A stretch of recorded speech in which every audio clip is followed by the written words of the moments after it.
Just open them all. Mine was with that crew, with the boys. I think so. I forgot where, but it was somewhere. Yeah, I think so, bro. Yeah. Actually.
You sent me. Yeah, absolutely. So I'm gonna get one.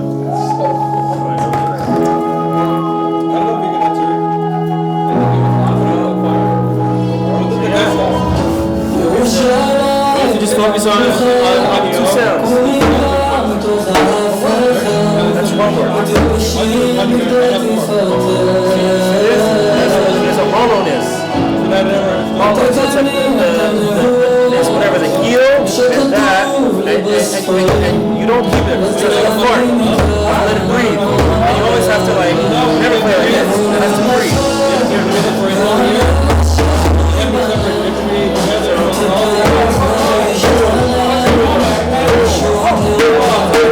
What I'm doing is I'm mimicking the drum set. The bass drum, the snare drum. I'm a drummer.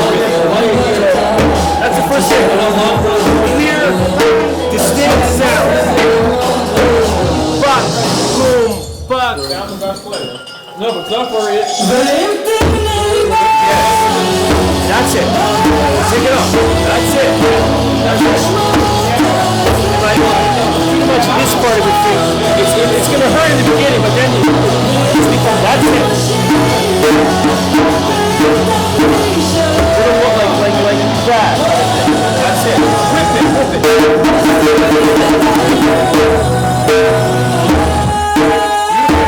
That's it. Are you ready or lefty? Ready. So your left should do the high. So like this.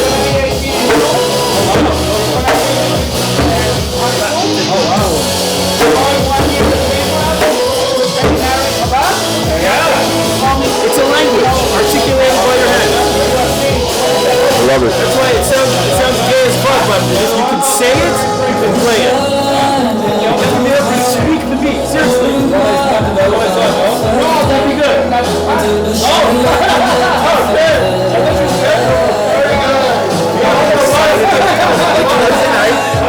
was driving out just honking my horn. I was so excited.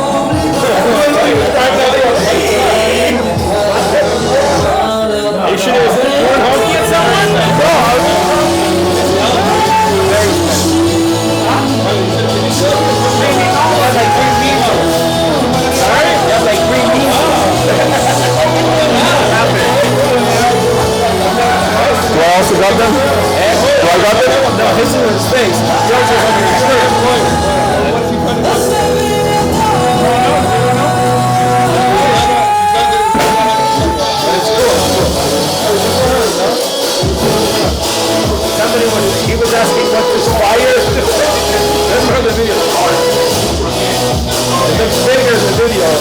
because it's in front of him.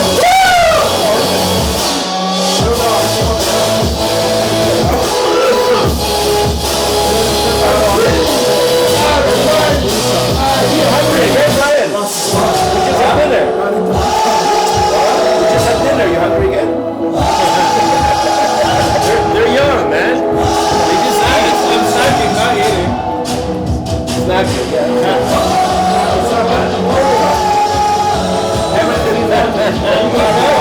Everything is happening. Where's up? It's a French one. You see? Have a coffee and another coffee. You're gonna come. I want to get drunk. You what, sir? What's very mixed up with this guy? The bathroom. Video. Yeah, they were attacked and nobody gave a shit. Nobody did anything to them. Nothing to protect them. Only, a bunch of guys. Oh, he's driving his solo today. It's better for the video. It's better for the video. Okay, so I put your drink here. Very good. Where are you saying? You should. You should. You know, Vitan? Joseph Vitan. They threw all of us. One of the seasons they're not is up there, no? One of your daughters is tall, no? Yeah, Leah. Okay, so it is the younger one. No, I thought she was the older one. Ever since we had been reviewing, guys, I always thought she was older. It's a French one. That's what confused me. That's the way I find out. Time. Chaim u'levracha. I love seeing you.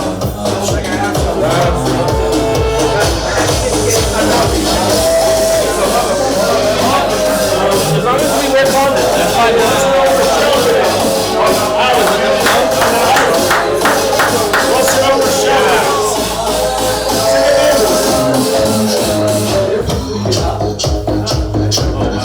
Thinking ahead now. Let's go. Go, beat it.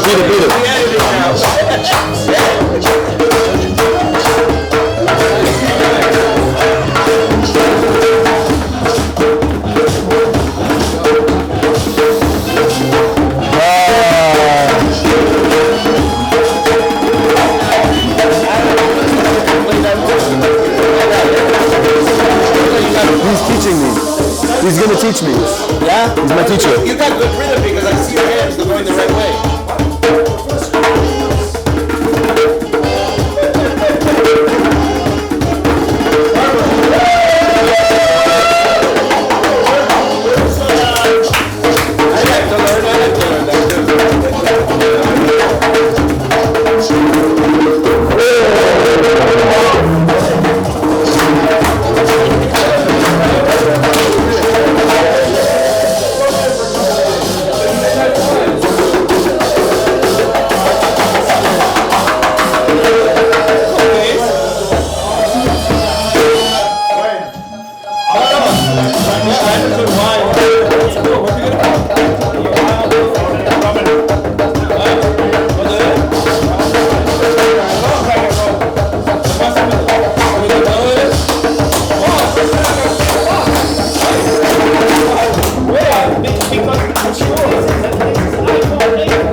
Johnny, sit down.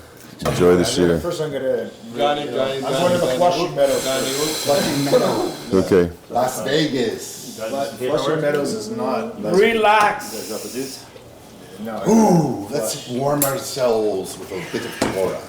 Okay, take it easy. There's no talking. Where's your cell phone? What are you gonna do? Cell phone. Where are you? Okay, as is customary. I should go to the door. Thank you for everyone for coming. As is customary, we're going to put our cell phones away.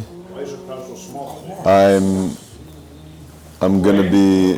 You could either turn your phone off or put it by the door, just so it doesn't get involved in this space. Yeah.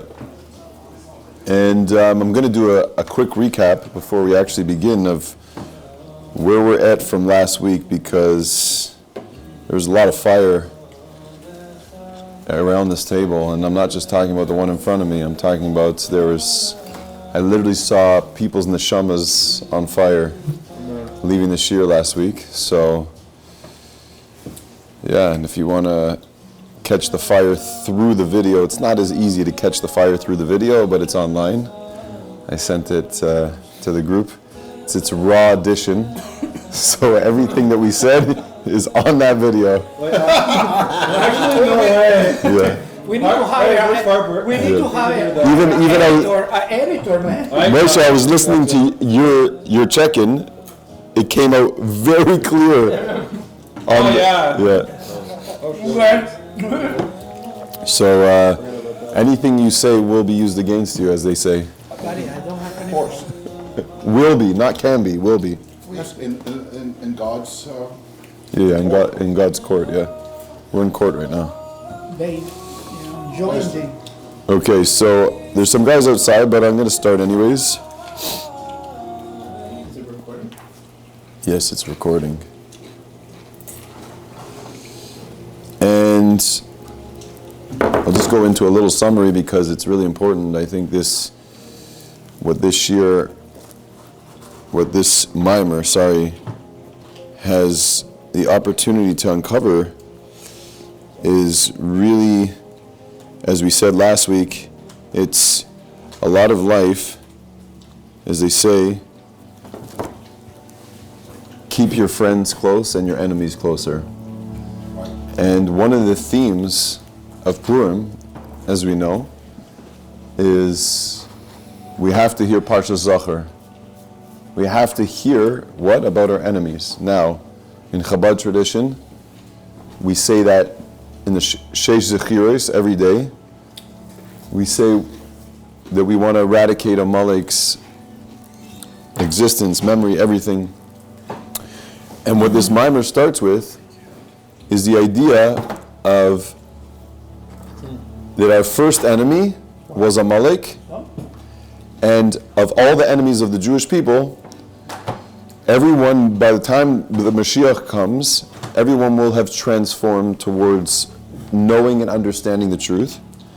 But Amalek will not exist. They will perish. They will be eradicated. And there's a very specific reason that that's the case. And what we talked about then was, what is the purpose of Amalek? What is it? What are they there for? So we gave an example of a guy who goes to a hot bath, and when he gets to the hot bath, everyone's around there and they're like, this is way too hot. Why? Because it's not just hot, it's boiling, as they call it. It's ambati roitachas, as it's called. It's a boiling bath, and no one in their right mind would ever go into that. No one in their right mind would ever risk going into that for any reason whatsoever, besides what the one fool goes in for. Even though he knows he's going to hurt himself, he's going because he wants to cool down everyone else's fear around the boiling bath. So if I go in, people won't be so intimidated and afraid of it. Although, in the process, he's going to get burned. And he's okay with that. And that's what Amalek is. That's what Amalek is. They're willing to go and kill themselves. They're willing to go and fight a battle that makes no sense. And what happens is, the original encounter of Amalek is that the Jews are on the way to receive the Torah. They're on fire, literally on fire. We don't know what fire is compared to what that was.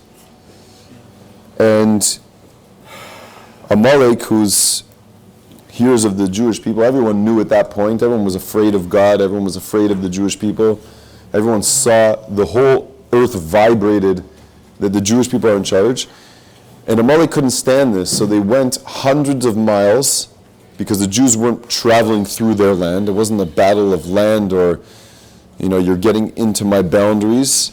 It was literally going out there and making bregus. Why? As we said, because they wanted to start what's called a tnuas hahisnagdus.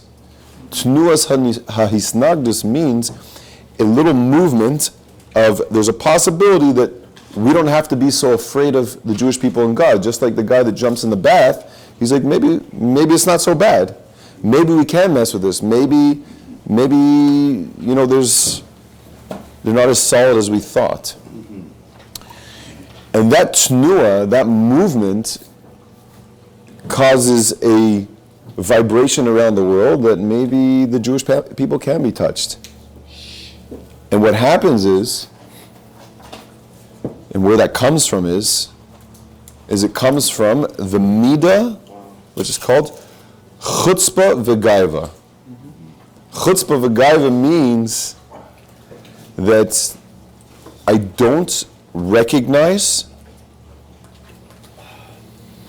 the hierarchy and the order of this world. Because when I'm proud, when I have pride in my life, when I'm really proud in an egotistical, toxic way, I'm actually saying that I know everything that's going on, every single detail of whatever's happening in front of me, I have it figured out, and I'm going to tell you how it is. That's a certain chutzpah. It's like when stuff happens to us, and we turn and we say, what the heck? When really we know that everything that happens to us is actually happening for us, and it's actually God communicating to us. But the first thing that enters, which disconnects us from God and causes us to have this separation between us, is chutzpah v'gaiva. So it's the Amalek, not just that lives on the outside, it lives on the inside. Because the Rebbe went on to say that this is first and foremost an internal battle. That we have to recognize our enemies on the outside. We see the physical manifestation of Amalek, who is the son of Eliphaz, who is the son of Esav. And we could see that line, that chain, where here's this nation that says, no, you don't deserve to be in that place. And if you think about it, there's a little truth to it, because Esav was the firstborn. And if Esav was the firstborn, and then Eliphaz came, and then Amalek came, it says whoa, it's like the Jewish people rising to the top had this old trauma written in it from Esav's time. What are you guys doing? We're gonna. And I'm not giving my own drushim in this, but think about the process. So in life for us, Amalek means a place where we have chutzpah and gaiva, where we can't see the truth of the situation. We see it as a disconnected experience. Where all disconnection happens, it's where all negative, toxic traits come into play. It all starts with chutzpah and gaiva, where I'm not able to see the truth, and I'm telling you, I know exactly how it is. Now the chutzpah is that when something happens to you in life, okay, be it, like we said last week, someone cuts you off, or they cut in front of you, and there's a moment of, I want to react to this experience. That moment that I want to react to this experience, I'm saying that I'm not seeing why this experience just happened for me. I can't see it. Therefore, now I'm questioning God of why this moment happened. That's a chutzpah. Why is it a chutzpah? Because I'm saying that this moment should have happened differently. Which is a certain, that is where all things break down in life, where I don't accept the circumstance of my life. I'm not talking about surrender. I'm not talking about throwing in the towel and giving up. I'm talking about simply embracing life as it comes to you. And most of us don't know how to do that. No. So we just had an example where a guy walked in the room and he smelled of a certain scent, and another guy couldn't handle it. And next thing you know, this guy's going to tell that guy, you should do this, and you should act this way, and you should act that way. That concept is Amalek. That concept is Amalek because it's saying change, Because if you don't change, I can't be myself.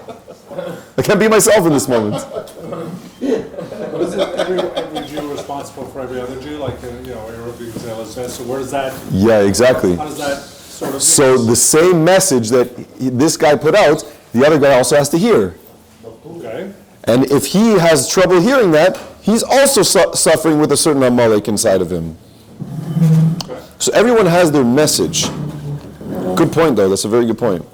Yeah, it goes both ways. Everybody. Catch-22. Catch-22.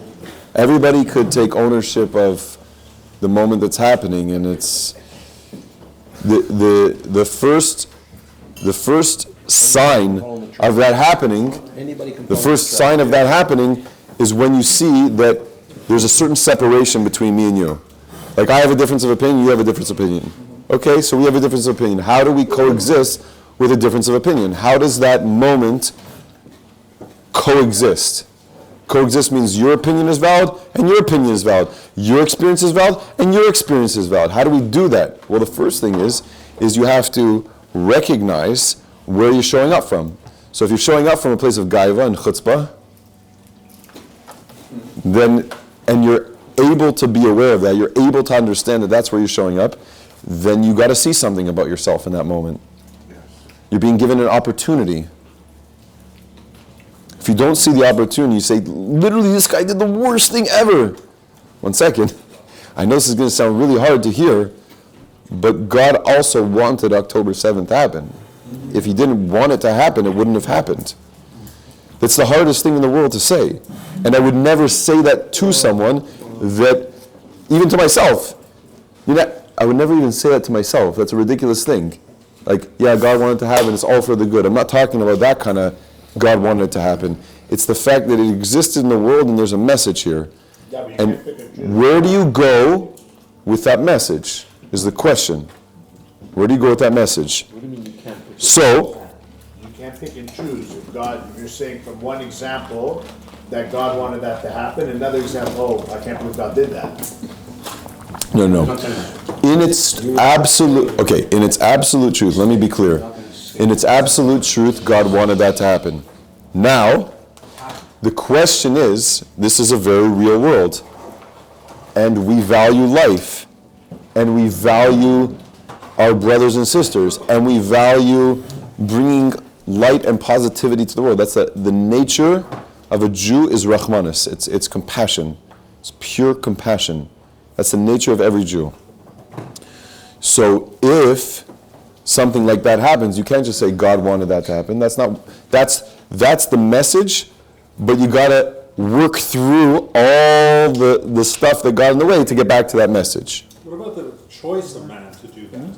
Isn't that what Hashem is just is controlling? Yeah. He gave us the choice. And that's why there's a system put in place that punishes people that step over a certain boundary in life. Of course, I'm not saying that I'm not putting these people on a pedestal and saying thank you for carrying out God's will. No, you're not saying that. I'm just trying to say that again. There's certain, God gives us this power to choose and gives us that on every level, every day. Yep. So where does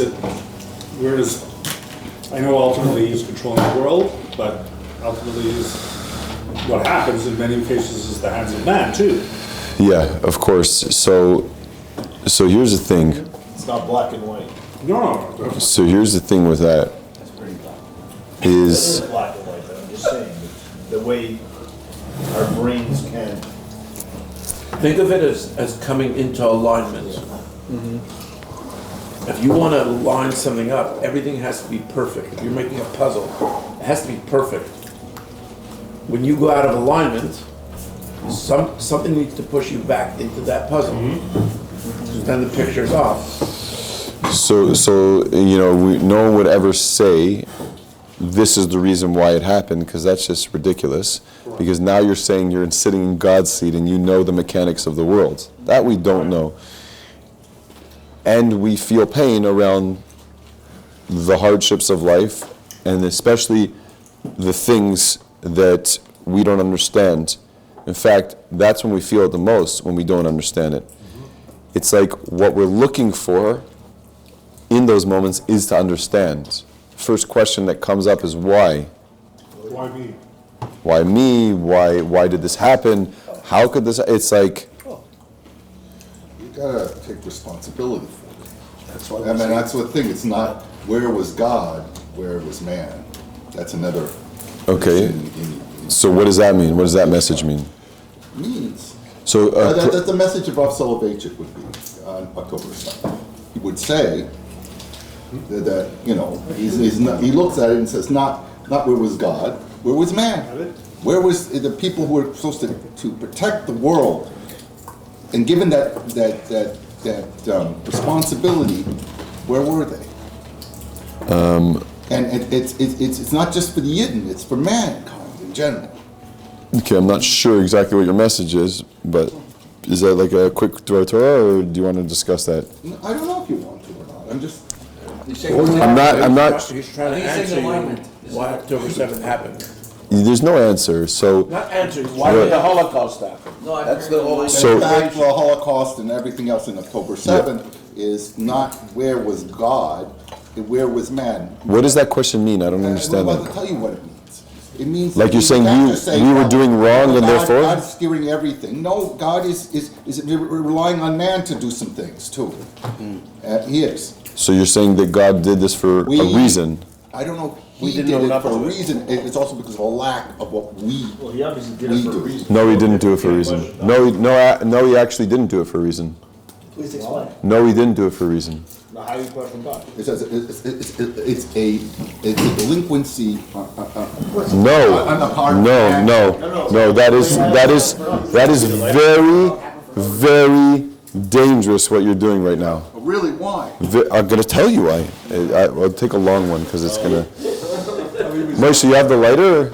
You getting it over there? Probably was also. I don't understand. I'll tell you why. October 7th for a reason. First to say, Okay. But then the Holocaust happened for no reason. Okay, so you will never be able to explain, no matter how much you sit down and talk to me, why the Holocaust happened. You'll never be able to explain that to me, and no one's ever going to listen to you. Because you have to be a lunatic to explain that. Just like you have to be a lunatic to explain October 7th. Now, I'm going to tell you why. Let me explain to you why. Creation was designed that we have 5 levels of access of consciousness. Okay? Yeah, go for it. Careful. You can do close. Comprehend it, this world. I'm going to explain to you. Light it and then bring it in. I'm scared now. Light it off the candle, let's see. Yes. Moshe, light it off the candle. Oh, there is one somewhere. it's for every Jew. There you go. There you are. Okay. It's all about the It's all about not blaming your hand. Do you feel the fire burning in your heart? Do you feel the fire burning? You shouldn't even question it. No, listen. I'm not saying you shouldn't question it. I'm saying that's where we first go. We question it. Why? Why always leads us to somewhere higher than ourselves. Because if we say, oh, I get it, then you're sitting in God's seat right now. You're saying, I understand creation in its totality, and here's how it goes. Now, if you do that, you're playing in only a 3-dimensional life. Because you're playing in a dimension that says everything has to make sense. And if you say everything has to make sense, then you will never access your highest 2 levels of your soul, your highest 2 levels of consciousness. If everything has to make sense, then you will never be able to access the part of you that doesn't make sense. So Nachman said this a couple weeks ago. He was saying this idea, he was saying that we're all going to be pushed, or people are pushed, and a Jew is pushed to a certain point that you're going to hit a point where it doesn't make sense, and you're going to say, I'm willing to give up my life because the message is more important than my life, because in its core, which doesn't make sense why we would be willing to give up life, we can't truly disconnect from God. which is called the Yechida Shebnefesh. We haven't got there yet in the Maimer, but what we got to is the first two levels of the soul, which is Neshama, Nefesh. Nefesh is the lowest level of the 5 levels of soul, and that specifically deals with thought, speech, and action. So that level of consciousness, what's brought into there is my thought, speech, and action. Above that is called Ruach, which is dealing with the emotional attributes of a person, like Chesed, Gvur, Tiferes, Netzach, Haid Yesod, like those, and Malchus, and those types of emotional attributes that we try to mirror God with, and how they show up. When they show up authentically, when they show up inauthentically. So we started learning a little bit about that last week. And then there's the level of Neshama, which is to deal with Seichel. It's the faculty of intellect. In its highest point in this world, which is called, those 3 levels of the soul are called Koiches HaPnimim. There's stuff that needs to be integrated. We have access to work on those things. You don't have access to work on the other levels of the soul, you just have to access those levels of the soul. But those 3 levels are called Koiches HaPnimim, which mean they're internal avodas that we have to work on ourselves. So in Chabad we say we want to become a Pnimi. What's a Pnimi? A person who is refined inside of who they are. Your thoughts, where your head is at, how much social media you're watching or lack thereof. It's like, where's my seichel at? Where's my intellect at? Where's the information that feeds my existence from? So in the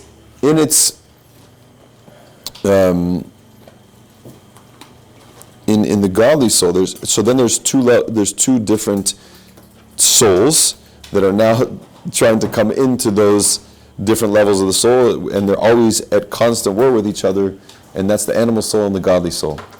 The godly soul came down into the world because it wants to be able to say, how could I see God in this? It wants to be able to find God in every situation.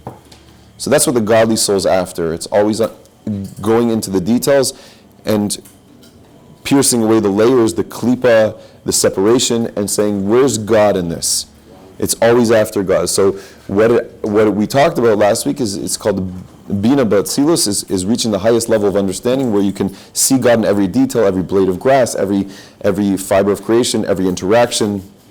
That's what the godly soul is always after. Now, Nefesh Elokis. The Nefesh of Bahamas is what we're going to get into discussion today about. The Nefesh of Bahamas, which some people are getting very excited about. I see the animals piping up. It's like, oh, I know that guy. So the Nefesh Elokis is primarily intellectual. It wants to find God and see God and search for the truth. In its core, intellect was created to always find the truth of every situation. You look in the Gemara, there's 2 guys arguing, they're going back and forth at each other, and what they want to do is they want to find the truth. So they're going back, until they get to a point where like, okay, this is what it is, we found it. That's called brainstorming. Intellect in its truest form is called brainstorming. As soon as you're having an intellectual discussion with someone, and then you guys can't break it down further, you've just met an emotional experience. You just hit a nerve. We're stuck now. No, let me tell you my opinion. No, let me. That's not called brainstorming. That's called we just hit something. We just hit a juicy point. It's ego fight. Yeah. So that's where the ego comes in. That's where the ego, where it says chutzpah v'gaiva, and it starts a transition into another mode of consciousness, which is called animal consciousness. And animal consciousness is interested in 2 things. This is what it lives for: self-preservation and instant gratification.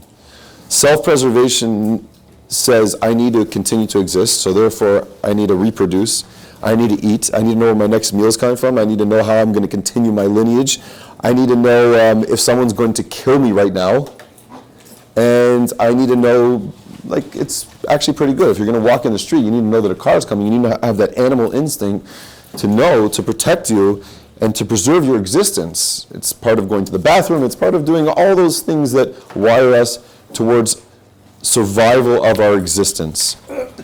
Now here's the problem. This is where all problems start. So the animal is responsible for that. But the animal is very emotional. It's very intense. You know, if you mess with a dog while he's eating, you know what happens. Or if you try to, whatever, get in someone's way of some business, you know what's going to happen. There's going to be a little bit of a fight. There's going to be a little bit of, I'm going to take up my space of what I own. So if I feel threatened, then I'm going to come at you. If an animal feels threatened, try to touch a deer in the forest. You can't. It just won't happen. You won't ever, because it's wired for survival. Now, we as humans, we're wired for survival, but we have a bridge between the godly soul and the animal soul. It's called the nefesh sichlis. It's called the intellectual soul in between. It bridges the gap. It's called the prefrontal cortex, where we can see, we can search for something higher than ourselves. An animal can't do that. That's why an animal, it lives on all fours, because the brain and the heart are on the same level. So the heart, when it's on the same level as the brain, the heart is always going to win. The animal inside of us is actually stronger than the intellectual part of us. And that's why you can see people in public, they yell at their kids, or they get crazy, or they scream at someone, and they know that they're not supposed to be doing that. They know that it's going to have bad repercussions, but in that moment they lost a sense of the ability to control using the intellect, which means that the emotions have a certain, what's called a iskavrus, a certain strength over the intellect.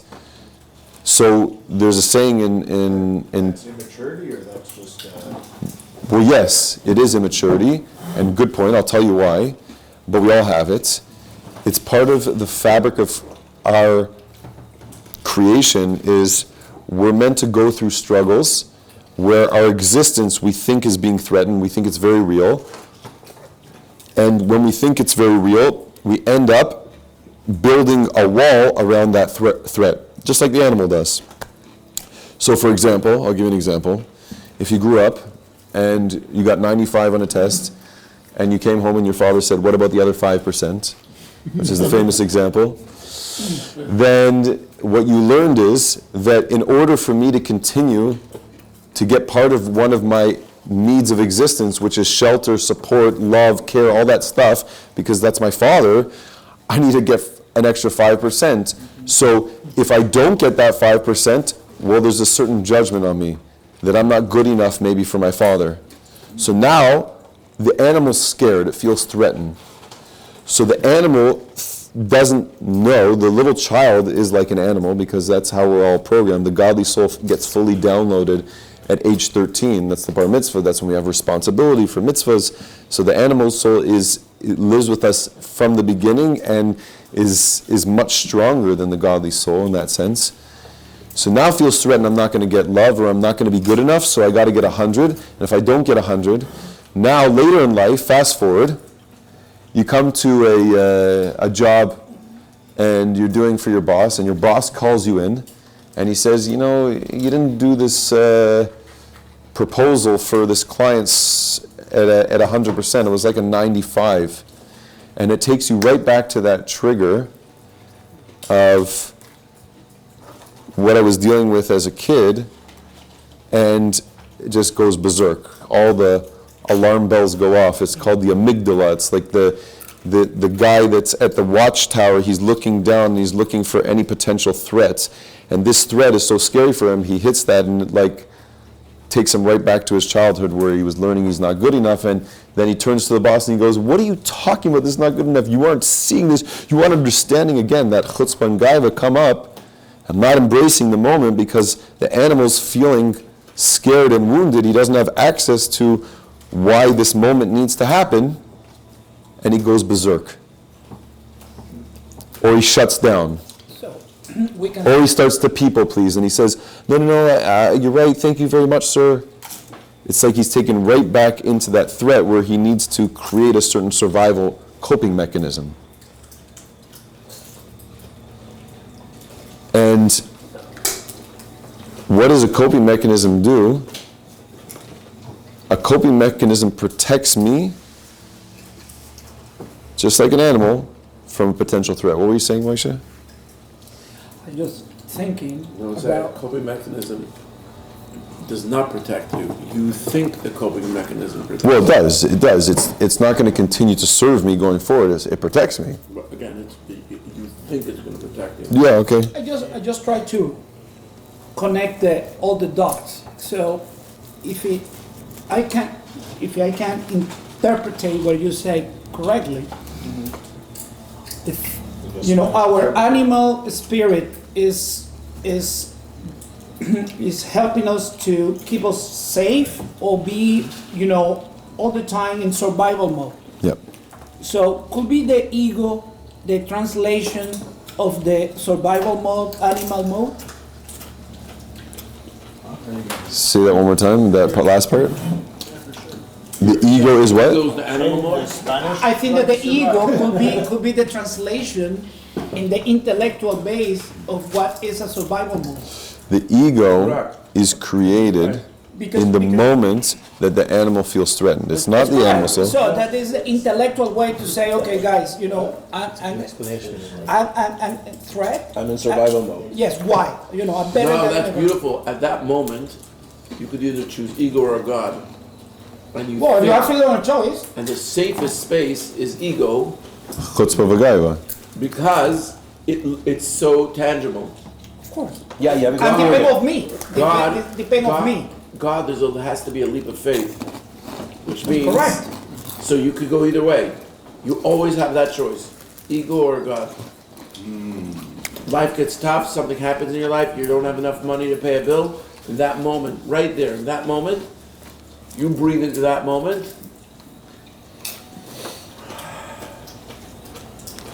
That's where you could choose. Do I want to be scared? That's my ego, and now I have to figure out how to fix it. Or do I want to trust, believe in God? And fix it. Yes. Don't forget that part. Very good. But the word, the grammar, I would correct the grammar. Okay? Either I could fix it, I could try to fix it, or I could believe in God and it gets fixed. Can I add something here for you guys? Yes, Professor. This is a very important message that the Kodesh Baruch Hu has for us. Is that if you want to get an Yetziat Mitzrayim, if you want to make Yetziat Mitzrayim, you first have to do something. You have to put the blood on the lintel. That demand action of man. Because Malach HaMavet has to know which houses to pass over, right? Whatever, the surah, right? And so you have to have some participation of your animal soul in your godly soul. There's some amount. It's not just two different worlds. They work together in certain ways.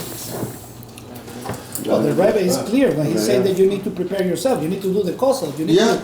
You need to. You have to do things. You need to do prepare. things. You have to do things in order. The Correct, mitzvahs, whatever. You have to do things. You can't just say I believe. It's So, not Nachman. about I believe. It's not b'tochen Hashem. It's also about what you do. Agreed. Nachman, it's about what you do. It says a ma'isa hua ikar. That's the video you sent What? by the rabbi. Yeah. But also, we have in our reach to work on our inner faculties, and those are my emotional attributes and my intellectual attributes. It says that the soul comes down to the world, the godly soul. What benefit does the godly soul come down to the world? It doesn't have any benefit. It's connected to God at all times. But the benefit of coming down is that there's a certain process that when it goes into and meets the animal soul and refines the animal and the body, there's an advantage to its existence. It experiences an advantage. Like the example we gave, you can plow a whole field with an ox if you're on the back of an ox versus if you pick one stalk of wheat at a time. It's like, how much can man do? How much can we do?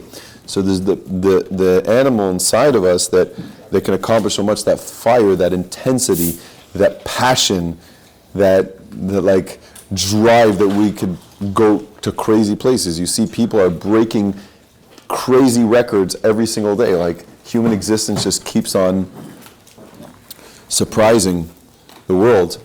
Now, there's a cool chap here, by the way, Nachman. You're going to see this cool thing over here.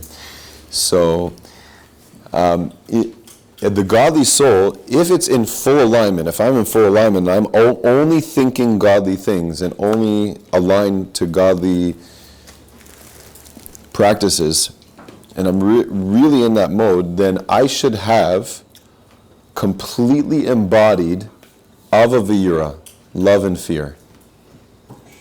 And what that looks like is, so anybody would know what love is? Like, anyone think they know what love is in this table? Okay, good. You don't know. Yeah, you think you know? Exactly. It's not fear. That's not the right translation of fear. Okay. It's all. It's all. Good. You got the message. So love is a feeling of closeness. You can't explain love. Just give me a second, okay? The idea of being close, but you can't explain it because closeness is different for everyone else. What makes me feel close to you, what makes me feel connected to you, because love is an expression of connection. That's why God created the world. It was an act of, I want to connect with you. And fear is the idea of, I need to keep my distance because I'm afraid of something. There's a certain distance that I need to keep. However, like this, if you flip it on its head, when do we feel love the most? You feel love the most when the person's far from you. Think about all the people in your life that you love the most. When you're separated from them, I'm in a different country, or even the people that passed away, you feel the love the most intense when they're the farthest away from you. Okay? So that's when we realize how much we love someone. You're at home all day, every day, you work from the same home, you work in the same business, you sleep in the same bed, and whatever else you do, and you don't feel like this explosive, passionate love. It's then you have the 2 weeks off in the Jewish marriage where you're like separated and you're like, oh, whoa, there's a certain, okay, I want to get closer to you, but I can't. That distance creates a desire for closeness. So distance creates a desire for closeness. With fear, or, yeah, there's the idea of that, but the fear, what you're saying is awe, is distance, because when I'm in the presence of people that are powerful, or I perceive to be more powerful than me, or holy people, or great people, I feel this fear, right? You know, that fear, the same fear that we're supposed to fear in the presence of God, whatever that means. But the closer I am to the thing that I fear, the more fear that I have. So it works the opposite way. The closer I am, the more fear that I feel. So now... You 1 second, time out. You have to do a meditation. You have to get us to feel these Okay, go. No, you have to do it. No, go. Like, come on, feel the fear and feel the Prayer. We'll get there. And you can't just talk this. This is something you can't talk about. Here we go now. So I'm going to give one more point, then Nachman's going to take us through a meditation. Meditate the point. So I want you to hear this. This is crazy. If you get this download, I'm telling you guys, this is sick. Imagine you're married. Just imagine you're married. Some people aren't married in this table, but imagine you're married. And those that are married, just imagine what you experience on the daily. Oh, God. So you're with your wife, and she tells you everything that's wrong with you. Okay? Or she tells you, like, you come home and you're like, you know when you did something wrong, she's going to tell you, and you're like, you like freeze up. You talk to my therapist about it? You know she's going to tell you, but then you leave the house and you say to your wife, Right there across from me. not verbally, but you say it in your head like, screw you, I'm going to do my own thing right now. Right? Some of us say that. We do certain things behind our wives' backs. And he gave a look at you. And if they don't know, it's okay. I'm not talking about bad things. No, you're coming back here. I'm just talking about regular things, like if you want to fart, or certain people swear. Like you. Sometimes I have a problem swearing, but Yes, you do. I do not swear at home. I do not curse at home. Good. Yeah. That's great. But, so now, Eric, listen, Eric, we're talking about awe. I'm giving your point. I'm expanding your point that you brought out. The idea of awe is, if I don't swear in front of my wife, either I got to get my wife on board for swearing, or I got to feel the fear, the awe, the respect, the closeness of my wife when I'm not around her. Oh my God. And not swear. Because that is fully integrated fear. That's ava v'yira. Yira means I don't fear my wife like, what am I, if I'm going to get caught and she's going to see me that I'm doing this and I don't want, but that I've integrated that message, and it's a certain respect and reverence and awe for the person that it's like God wants to know. He doesn't want to know because he knows, but God wants you in the closet. He wants, like, what you do behind closed doors where you think nobody's watching and you think nobody knows. That's where God wants you. That's where your wife wants you also. She wants you to be a mensch wherever you go. She wants you to represent the family. She wants you to make a good name. She wants you to be a good person, a good citizen, blah, blah, blah. And if I feel that message, if I feel that that message is close to me, I have an awe and respect for my wife, and it literally transforms my experience. Now, if I don't care what my wife says, that means, in a certain sense, I'm having an inauthentic relationship with my wife, because I care about what she says over here because I'm just respecting her from a low level of I'm afraid what's going to happen or the friction that it's going to cause. But if I respect my wife fully, I've integrated her. Now she's right here in sheer, and I don't swear, and I don't drop those bombs, and I just breathe into my wife. I breathe into my relationships that matter. And fine, we're going to start a meditation like this. That Namaste. Breathe, exactly. Namaleave. Yeah, that's the go too. So breathe into. I would love you guys to breathe into the relationships that matter, and maybe your own struggle. Good, that's very good. Your own struggle around keeping that message with you all the time. Yes, sir. And maybe that message, maybe sometimes you want to say screw you to your wife when you leave the door and you're like, okay, let's go chill with the buddies, get drunk, Go to the shore, get shit-faced. and just go all the way, and maybe the animal can calm down the threats that I perceive that my wife is causing to me. And I could have a deeper desire to be an integrated person. And I could want to be in love with my wife, full ava. That when I'm not around her, I want to be close to her because I love her. And when I'm not around her, I also have a certain reverence for her, that I represent her, that she's a part of my life. And now take that to your relationship with God, and go to all those places where you're in closed doors, where you thought or you convinced yourself that he wasn't there. And maybe you did something that you're not so proud of. And that's the animal part of you that's unintegrated. He's not ready to grow up. He's not ready to have a mature relationship. And a mature relationship means I'm always in relationship with you. I'm always in relationship with you. So just breathe. Taking the message. Knowing that you want to be a person that is a fully integrated, loving person. And also someone who has respect for relationship, a deep sense of respect, an honor of what you're connected to, even when they're not in front of you.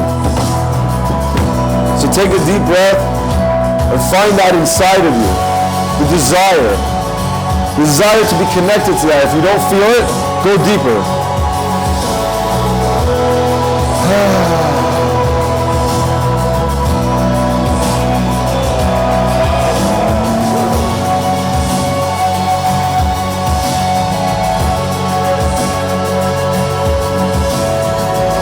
And if you don't feel it, feel for yourself that you're not feeling it.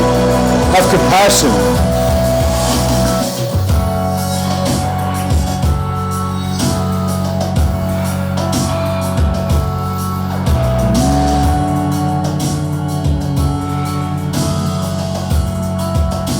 Imagine letting go of all your judgments, and all your insecurities. Just breathe. Just breathe.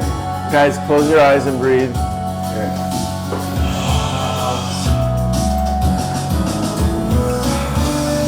And imagine seeing your wife as an absolute queen. She is.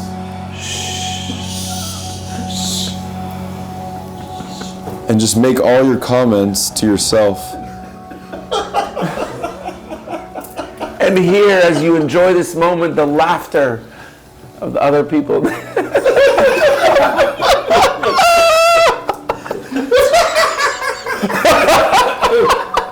love you guys so I much. think that we have one-on-one Love everybody. Yes. Feel the love. Feel Michael's Feel love. the love. Guys, feel Michael's love. Let's go. Yeah, breathe into that. Feel the love. Just for a moment, with the laughing and the discomfort, just breathe into your body and imagine just being loved by everybody at this table. Yeah. Imagine the love.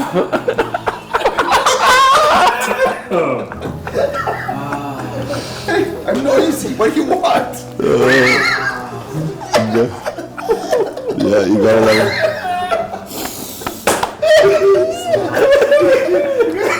Sometimes resistance comes in the form of nervous laughter. It's correct. And just go deeper and find out who you really love and who needs your love. Who needs your love? Or it could be real laughter. Yeah. Real laughter of sitting together with friends and laughing because life is good. We do have a good life. After is the best medicine. And if you breathe into your life, yeah, we have some issues, bumps in the road, but really, most of us are married to a queen, kids. And if you look past all the faults, you realize they're not even faults. You're seeing a pure person. You're seeing a pure person. And just imagine feeling so much love for that queen. Imagine that picture. She's standing somewhere, you see her, and that look, that feeling of love that you have in your body for that woman, for your queen, for your wife, for your partner. And when you look into her eyes, there's something that no one else sees.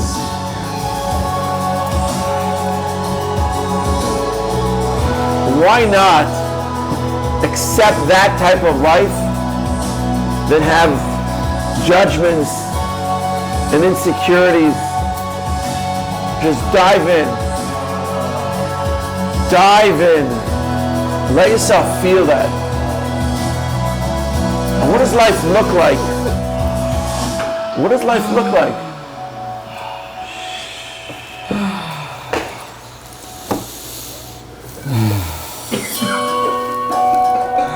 What life looks like is laughter.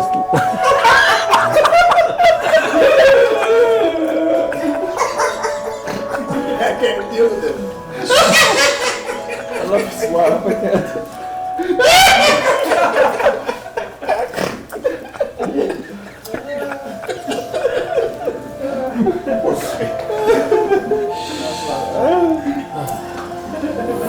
I want you to all ask yourself a question. If you can really realize that the language of the godly soul is full embodiment of love and respect for life, respect for creation, respect for the people in front of me, respect for the message of God.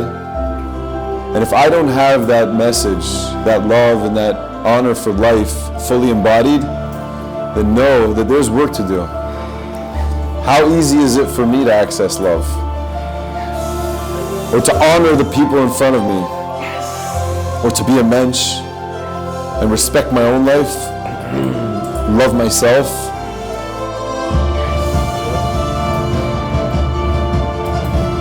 So breathe into your existence and ask yourself that question.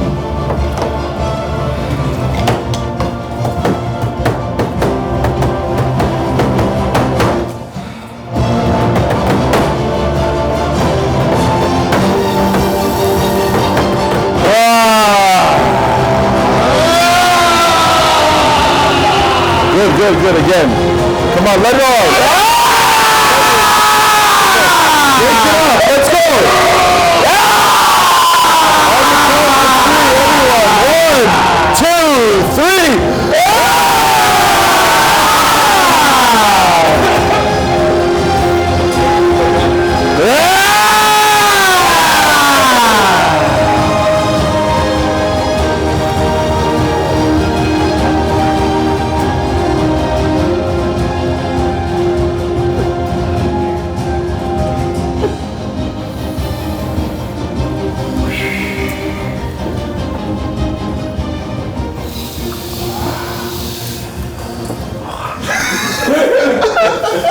So I'm going to venture to say that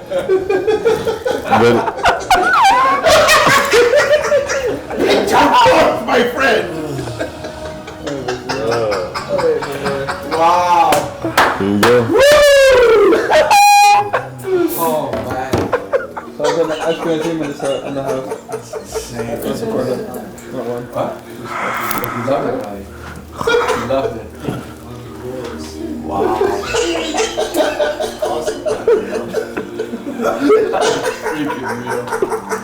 Farmer, go to the corner and see if he come down a little bit.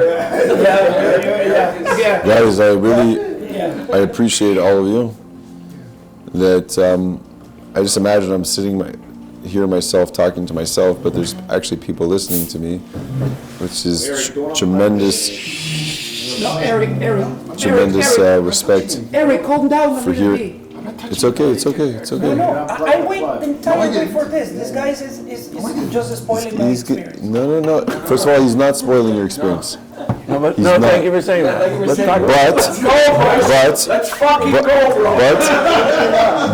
But you both need to hear a message.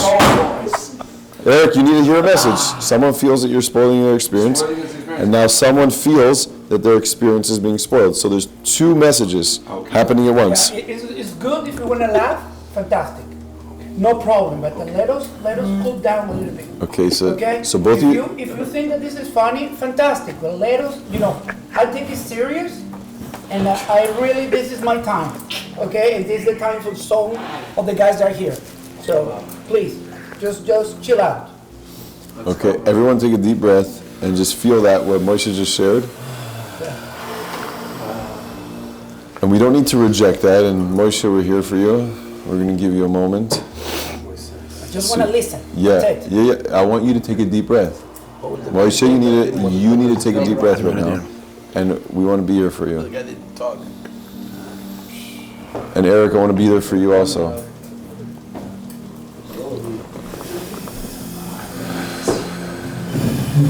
Okay.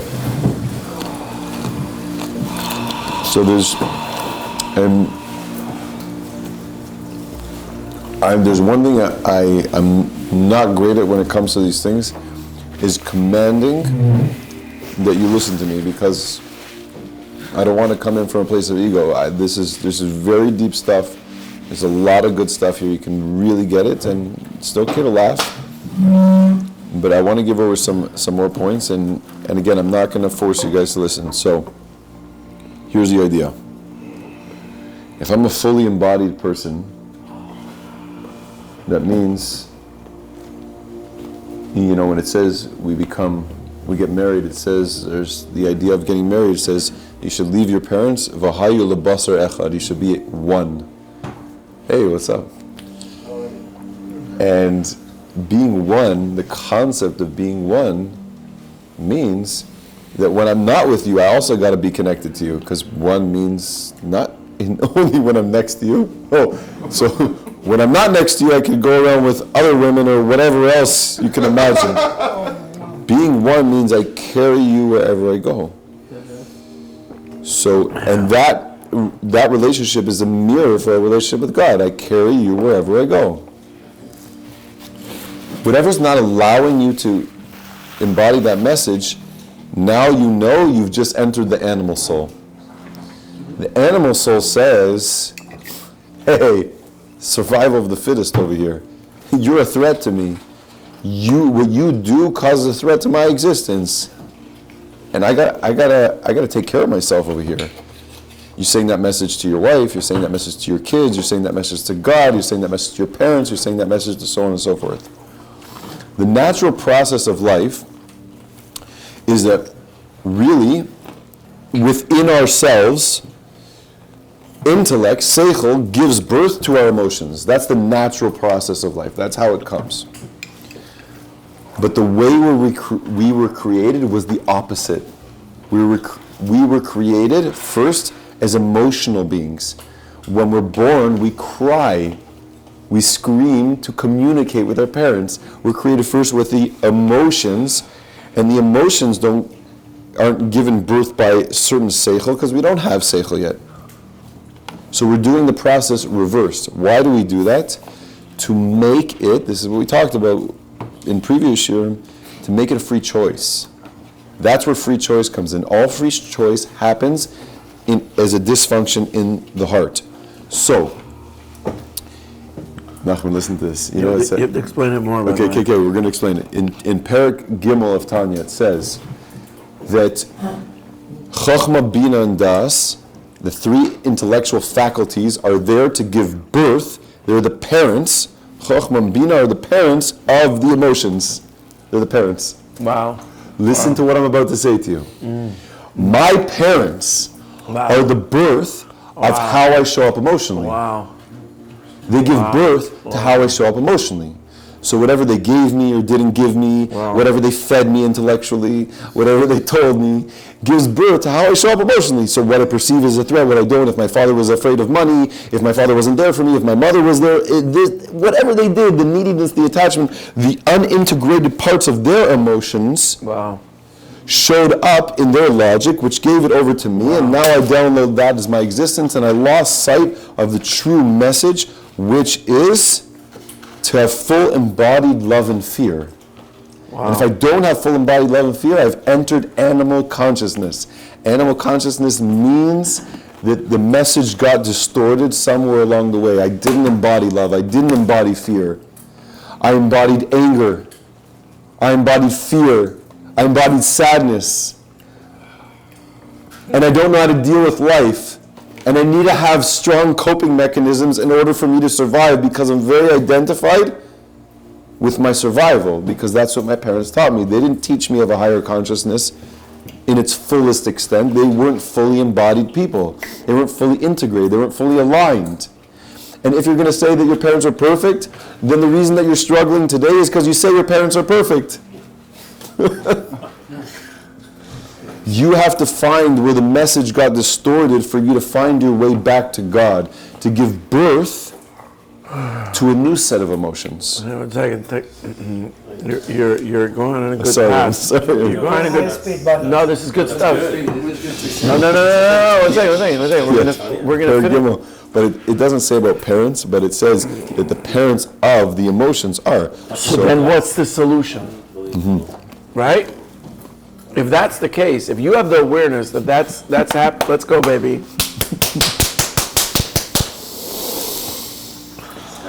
So, first of all, yeah, he is. Let's go. So first of all, we have to know when we've distorted the message, when we're living from a survival mechanism, when we're living from a low vibration. Low vibrations in life are, I feel threatened. So a guy comes into the room, like, who's that?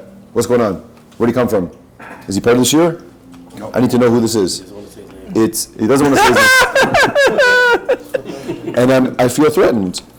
You feel that maybe today you walk next to a guy in the street, he looks Arab, you feel threatened. You feel threatened. So funny. Because today the threat has rose to the surface.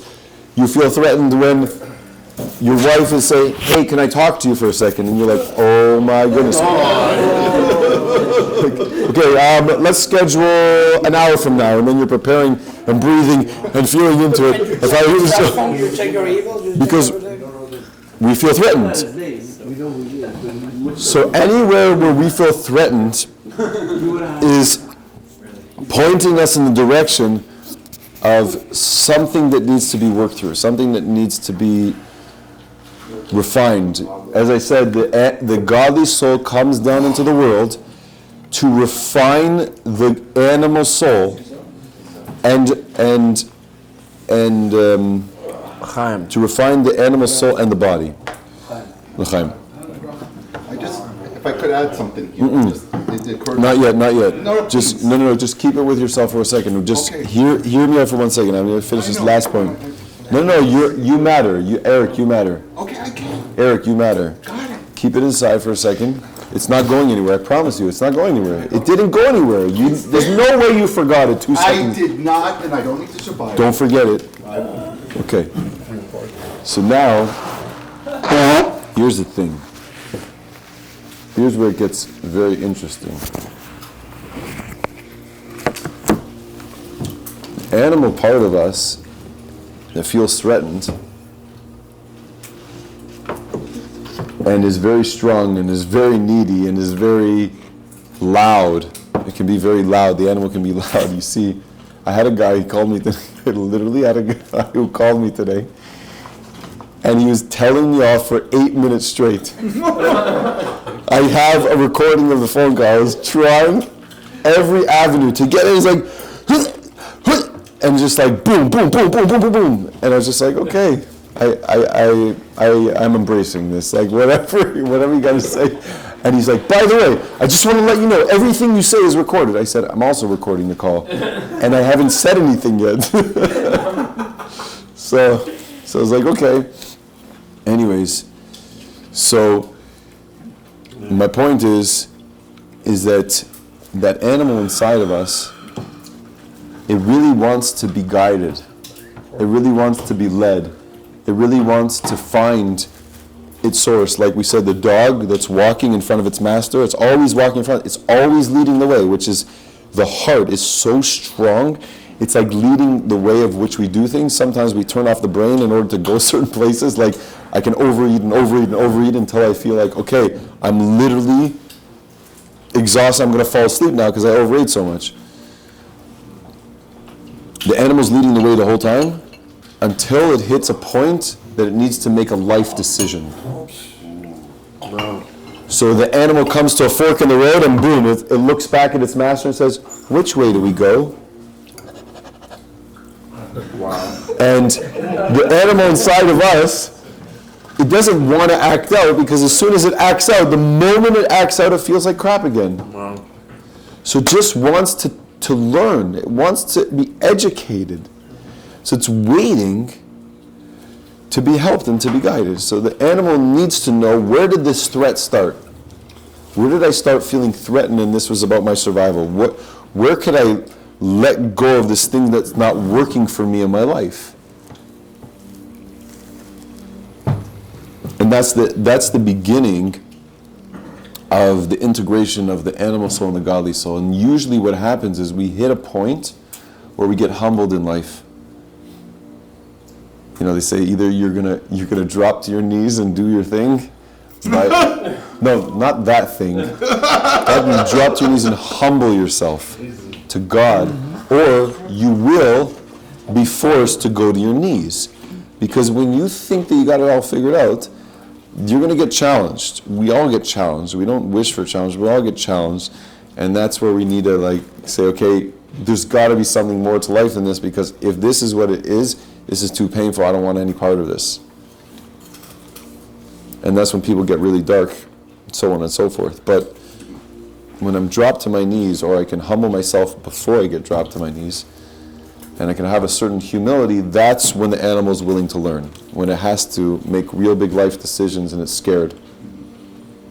So the animal is about instant gratification, it wants pleasure now, and the soul, the godly soul says, I can delay gratification. I can build a long-term plan over here. It's not about getting something right now. I can sit with this. I can know what I'm after. I can build that.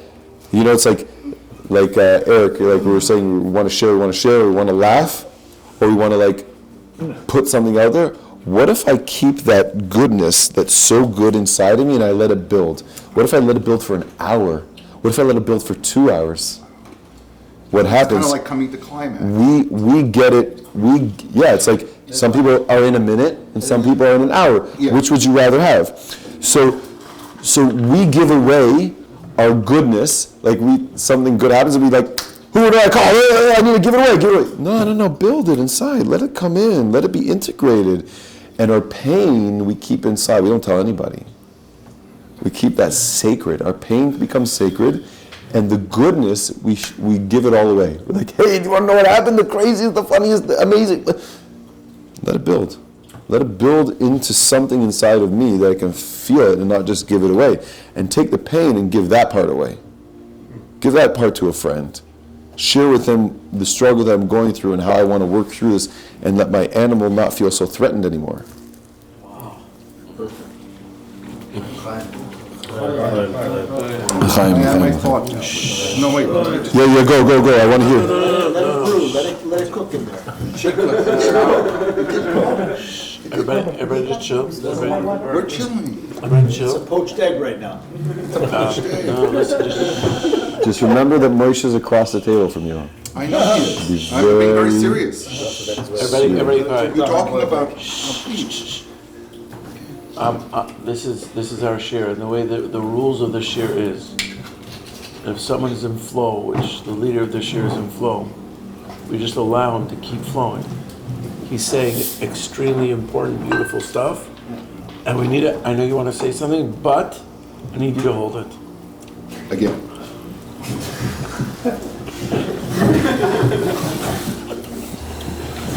I won't pass any gas, okay?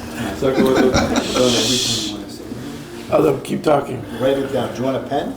Chaim. It's not that important. So, it's like a guy called me today.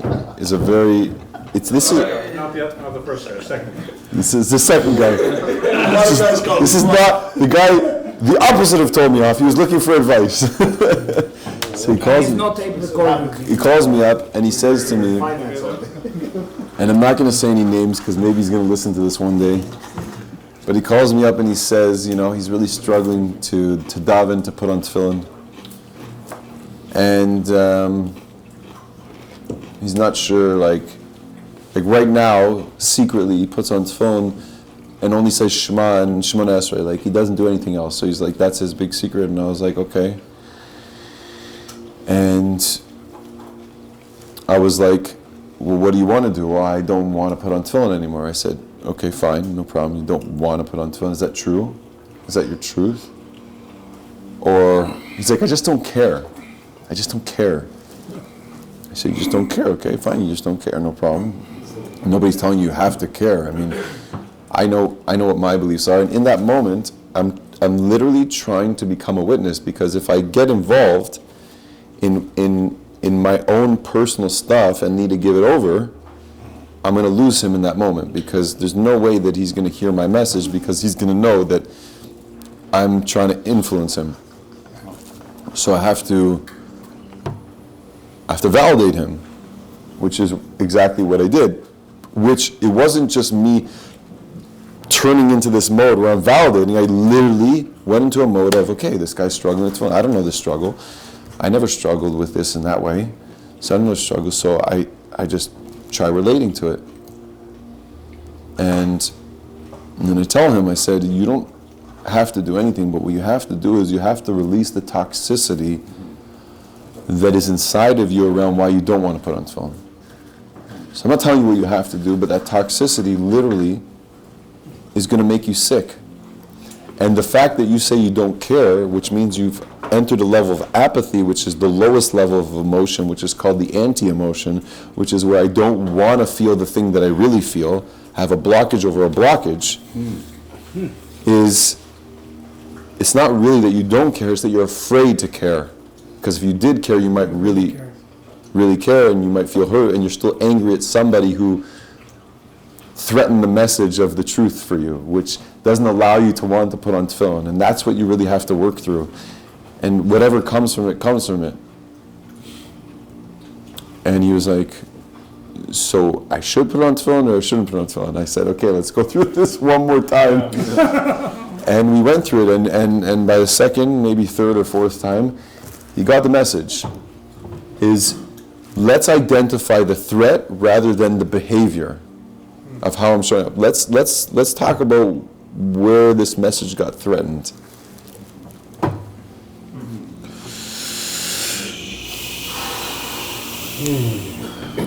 And it's like plugging in. You take a phone and you plug it into the wall because you want to reserve your power. And when you unplug, well, there's a certain consequence to that. Well, what happens when I unplug? Well, what happens when I'm not connected?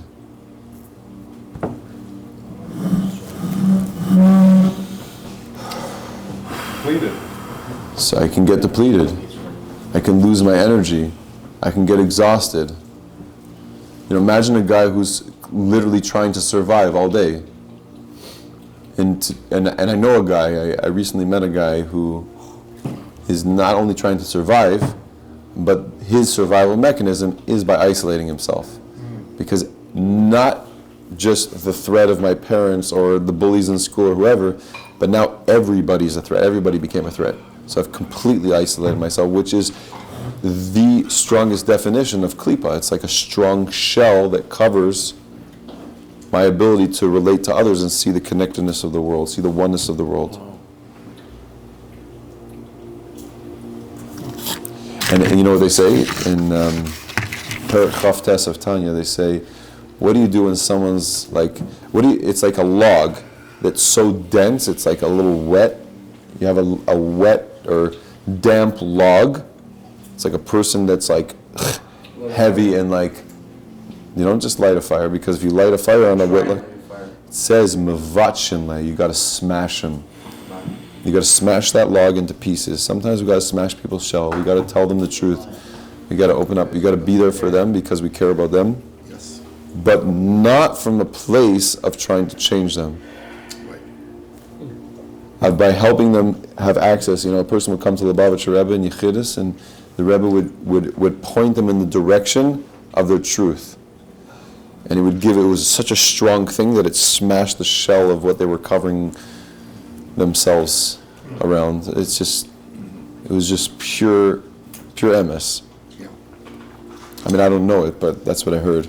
So I never experienced it, but those at the table that did hear it and did experience it know what I'm talking about. Experiencing right now. You experienced it. Yeah. You went to the Rebbe? Sure. What did the Rebbe tell you? 1988. Is there a video? Any questions so far? Yeah, let's go. So if you talked about love and fear today, very, very helpful, thought-provoking. So wouldn't it also help to know what those are, to know what the opposite is? Tell me more. So for example, you said about apathy. I don't know where it was. was. The opposite of love, wouldn't it be indifference or apathy? Yeah. The opposite of love is not hate, by the way. It's Exactly, interesting. that's what I'm saying. So It is apathy.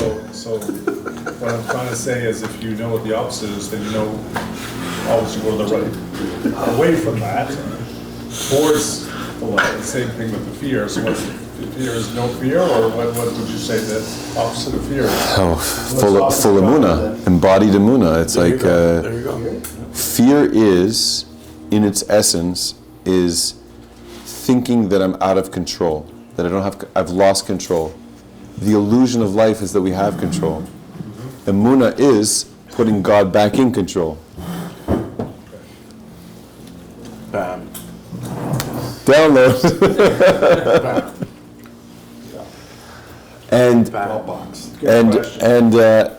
I'm just going to give a sneak peek of what we're going into later, and maybe it's going to be next year, but when we're facing Amalek, which goes to a place of above logic and sense, which is the highest faculty of koichas apnimim, we said the neshama level is seichel, where we understand things, where we can make sense of things, where we can break them down and see the truth of it. You cannot see the truth of Amalek no matter what you do by relating it from a level of a koichas apnimim.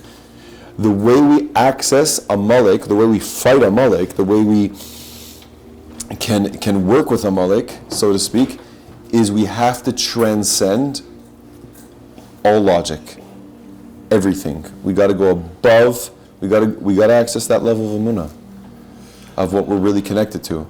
That's the only way we can face it. And you saw, which made no sense. You saw a little sneak preview of it, which is a sneak preview of Mashiach, which is, you see, and we said, I don't know which year we said this, but we've said this before, that the strongest revelation of God is in the darkness. So what do we see? Yisra na'ara ba min ha'choshech means we saw that when October 7th happened, the amount of oneness and achdus. I'm not saying it lasted. There was a strong period of that. Like we talked about the amount of money that was sent to Eretz Yisrael from Toronto and this and that, and what people are doing, what people are involved in. Everything. It's like oneness. I feel that I'm Jewish today. No,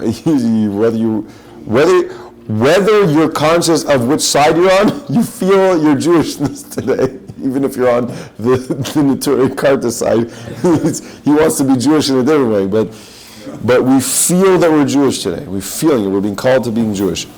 That and that level of oneness is Yisra na'ara ba min ha'choshech. That's the light that's found in the darkness, which on all other nations would say, let's give up, let's run away, let's have a certain flight from this experience. Let's whatever we need to do over here. Let's bow down to idols or whatever they're making us do. And there's a lot of people that are actually converting to Islam because they're afraid that they're going to be a target. Like you can see it. I just watched this like Asian woman, like she's wearing a hijab and she's talking about I'm like, you're Asian. What are you saying? What are you talking about? And yeah, so what lights up for a Jew, which it says never again, and I'm this, and this is, and you're not going to compromise this message, is we just access. We don't want you to convert. Yeah, we don't. Exactly. Want you to what? We don't want you to convert. We don't want you to convert. Stay yourself. Be yourself. You never can convert. And that woke up for a Jew. When we're taken to times that don't make sense, we go to a place inside ourselves that doesn't make sense. Or above ourselves. Koiches hamakifim it's called. The unembodied levels of godliness that need to be integrated from the perspective of, yeah, it's still on, don't worry. It's in sleep mode. It gets integrated when I'm fully aligned to who I am. It's like the flow just comes naturally. So if I work on, if my information, if my head is in the right place, if I'm able to think the right thoughts, if I'm searching for God in every situation, like trying to see Him in everything, really like working on that relationship constantly. Not like I'm a sugar that I like to be an extremist, but really wanting God in my life. I want God in my life. I want to pick up a cup of wine. I want to know that this right here was a gift from God, and I want to experience it to its core. And then emotionally, I feel God. I feel love. I feel that level of respect and wanting of connection.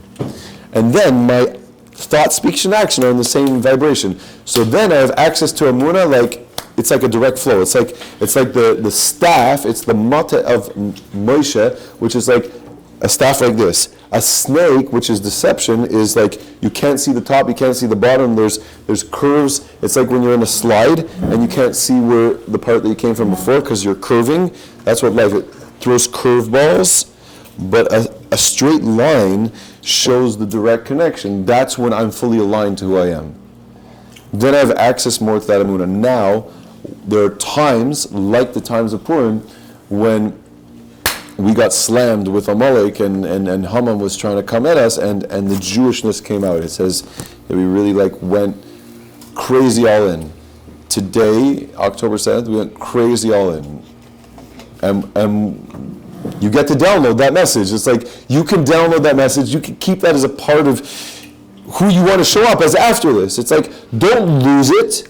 When the war ends and things get figured out, don't lose that. This was an opportunity. Someone's going to drink from that cup. This was an opportunity. This was there for you. It was there for the taking. Did you miss it? Did you get it? Did you download it? Are you trying to get back to normal life where you can focus on the BS of existence? The illusion of, I got to make another dollar and I got to pay my mortgage and I got to do this, which is the animal. The animal says survival. Or are you bringing down Yisran Arabah Min HaChoshech? There's more light that you get in those dark times. And it keeps you going. If I can add to make it even more personal.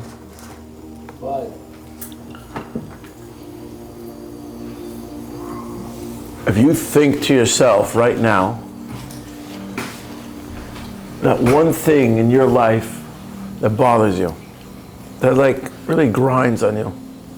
Everybody has something that grinds them every once in a while or constantly. There's something that grinds you. That's the choshech. Now, if you think about that thing, whatever it is that bothers you, it could be I have a problem with finances. It could be I constantly get myself into trouble. It could be I'm always fighting with my wife. Or something there, and it, as much as you try, it's bothering you. It really bothers you. There's something in it, and I don't know if you're feeling it, but in that, there's something about it that you like. There's something about it that you like. I'll give you an example. If I think that I'm a bad boy, if I think I have a story in my life that I'm a bad boy,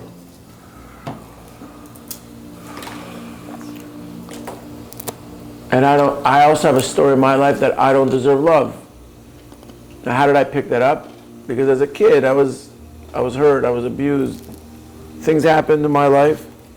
So when those things happened, I told myself a story that I don't deserve love. I'm a bad boy. Fast forward 20, 30, 40 years later, I don't let myself become successful. I don't allow my wife to love me fully because I have a story that I don't deserve love.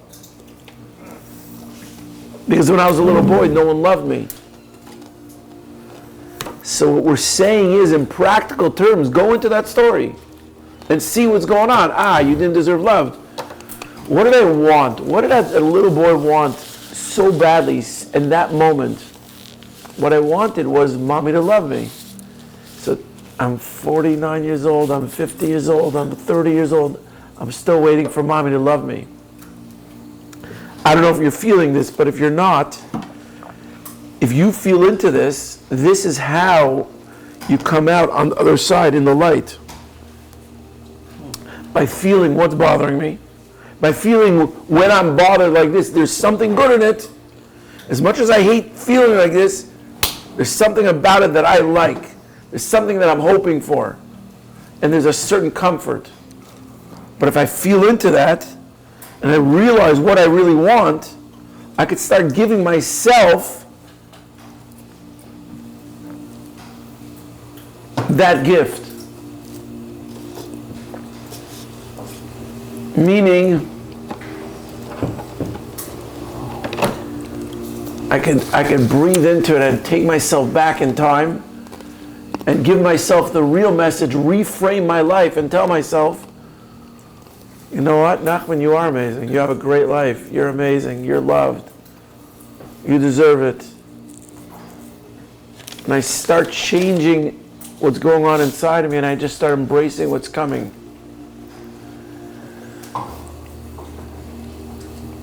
So it's experiencing something that's pushing me to the wall, and when he pushes me to the wall, I'm forced to dig deeper and have an awareness and transform something.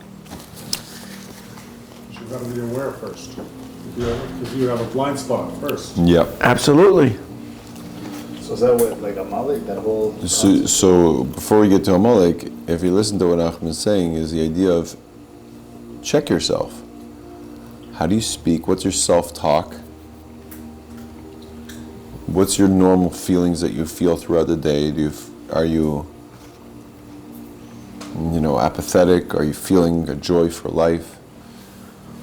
What's your thought, speech, and action like? How do you show up every day? Just look at yourself, and you look at yourself.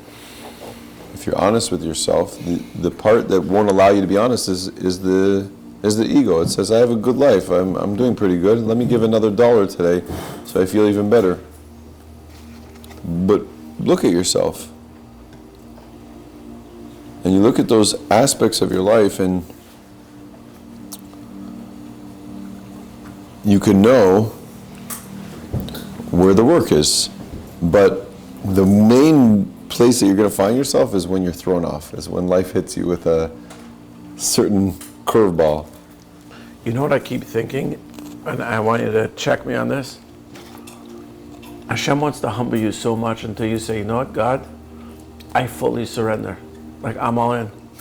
And when you get to that point, Hashem just gives you whatever you want. It's like, okay, I'm going to be humble for the rest of my life. I promise you. For the rest of my life, I will be humble. No matter how much money you give me, no matter how much good you give me, I will never resort to ego. And that's what Hashem is scared of. Hashem is scared of that if I do give you something, to give you a little more, you're going to get too egotistical. That's the point.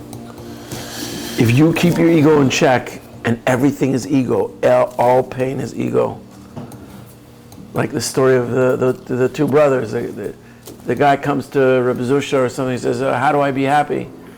He says, go visit some other Hasidic Rebbe. So he goes to a town to visit this Rebbe. He says, do you know where Rabbi Elimelech is? They said, Elimelech, who's Rabbi Elimelech? And finally someone tells him, oh, Rabbi Elimelech, he hangs out in the basement of the shul. And he sees Rabbi Elimelech, and he sees the poorest guy he's ever met. He barely eats. His clothes are all ripped and torn. And he says, wow, this guy must be miserable. Look at him, his life, it looks horrible. And he approaches Rabbi Melech. He says, you know, the Maggid, the Rav said to come to you to find out what's happiness.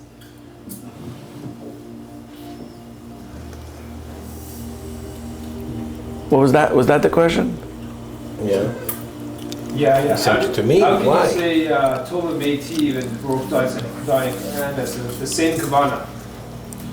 And Rabbi Zusha said, I've never had something bad in my life that's ever happened. That's what he said. I know you got to check for bugs though. Then how could you check yourself to see if something bad happened? And Rabbi Zusha said, nothing bad has ever happened to me. I'm always feeling good.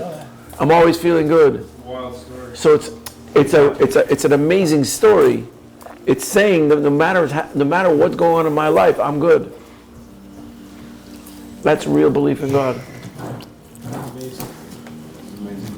He's scared.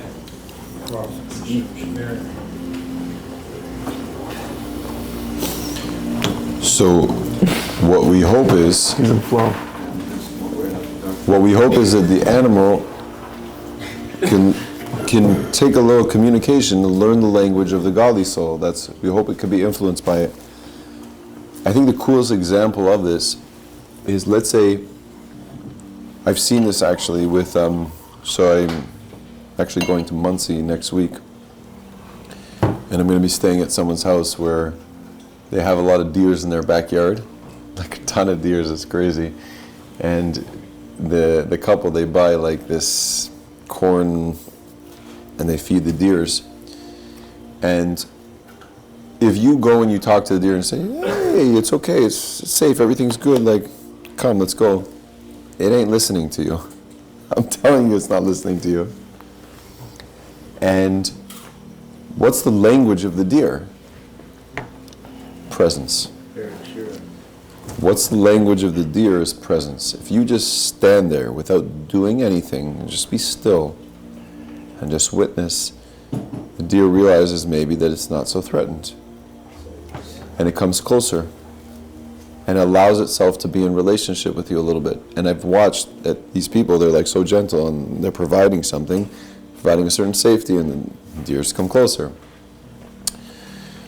the language of the animal soul, in order to work on all the disruptions of life, is presence. It's like, imagine when your kid comes to you and they got that 95, and I could turn to them and I could just witness it and just be like, let them have their moment. It's when I say, where's that extra 5% that the moment was destroyed? And then it feels threatened and it has to like create a new existence in order to be in relationship, and I could just instead be present. So within ourselves, we have that inner child who still thinks he needs to get 100% on his tests. He still thinks he needs to have the biggest bank account, or when he goes to the Schwitz, he needs to have the biggest package. Whatever, or he needs to have the coolest car, or he needs to be in the best shape. Wherever you feel threatened in your life, just look at that part of yourself and create a certain sense of presence. And tell that part, you're not threatened. I accept you. I accept you for exactly the way you are. Wow. Nothing needs to change. You don't need to get 100%. You don't need to have the best body. You don't need to have this, you don't need to have that. You just need to be you. Witnessing you for who you are. Wow. If you can witness the animal for who he is, he feels okay to be himself. The animal goes out and expresses himself. And the animal inside of us just wants to be given over a certain message that it can go express itself in its full authenticity. But we have to teach that it's not threatened. We have to teach the part of us that thinks that it's threatened, that thinks that the world is after you. You're going to die and, go get your gun license, go do this, go do that, whatever you need to do. Or screw this guy, or screw the government so you don't have to pay taxes, or figure out some sort of charity scam, or we're always worried about what? On fire. Yeah. Tonight's on fire. There you go. Got like 50 clips that are And everything's about just calming down within the storm and just remembering who you are, remembering what you're connected to. You see, the godly soul is always searching for the truth. The animal soul is always searching for survival. So those two things are always fighting against each other. And we have to teach them that your survival doesn't depend on this world. We have a higher connection to existence. Yes? So the motivation though is not the point of fucking 2-year-old. All of a sudden, Amanda, first time Exactly. laughing and laughing. Why? She's like, the way I'm writing it out loud. She's like, Ellie. If you eat healthy because you think you're going to die, or you eat healthy because you just love yourself and you want to take care of yourself, it's a totally different... My whole life. Yeah. Even today, like, when I write, things a lot better. And I was, like, it brought me back to my Yeah, if you're good to your wife because you think you're going to get a treat at the end of the night, You're stupid. right? That she just loved the way Or you're just good to your wife because that's what you want to be, that's how you want to show up. second grader, bro. That's the truth of what you're after. And everything that's not allowing you to be is your own dysfunction, the way of Vahayu Labasarecha, to become real, a certain sense of oneness. Nobody cares, right? You tell Eric to shut the fuck up. He says a very cool thing here. Doesn't like to tell him to come to the show. I'm just going to try to gather my thoughts for a second. Oh, so then jump to fucking chill. Once last. You say it's the action that's important. He's gonna hope he's gonna stop for a No, second. I don't mind laughing, but just he's annoying. No, I think it's fine. Listen, Fucked in the head. did you say that the action is important and the feeling will come after? You love So you love that. I didn't say that necessarily, but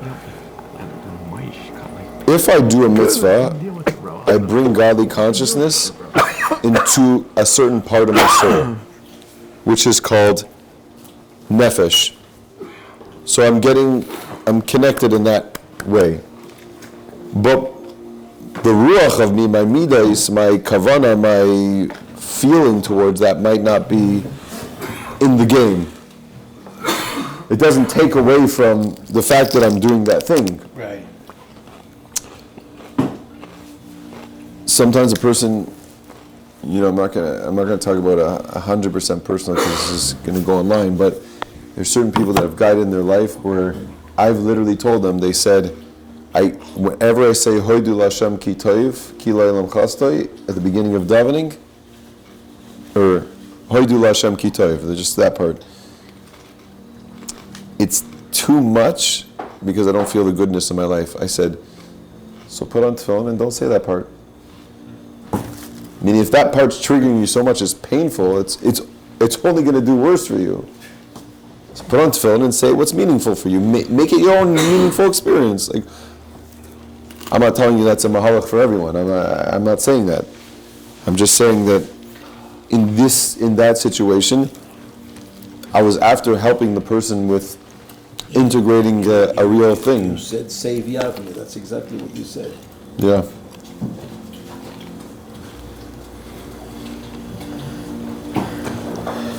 Sometimes you got to take what's in front of you. Take what's available. You ask for more, and you'll end up with nothing.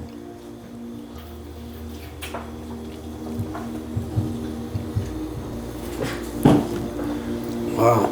Chaim.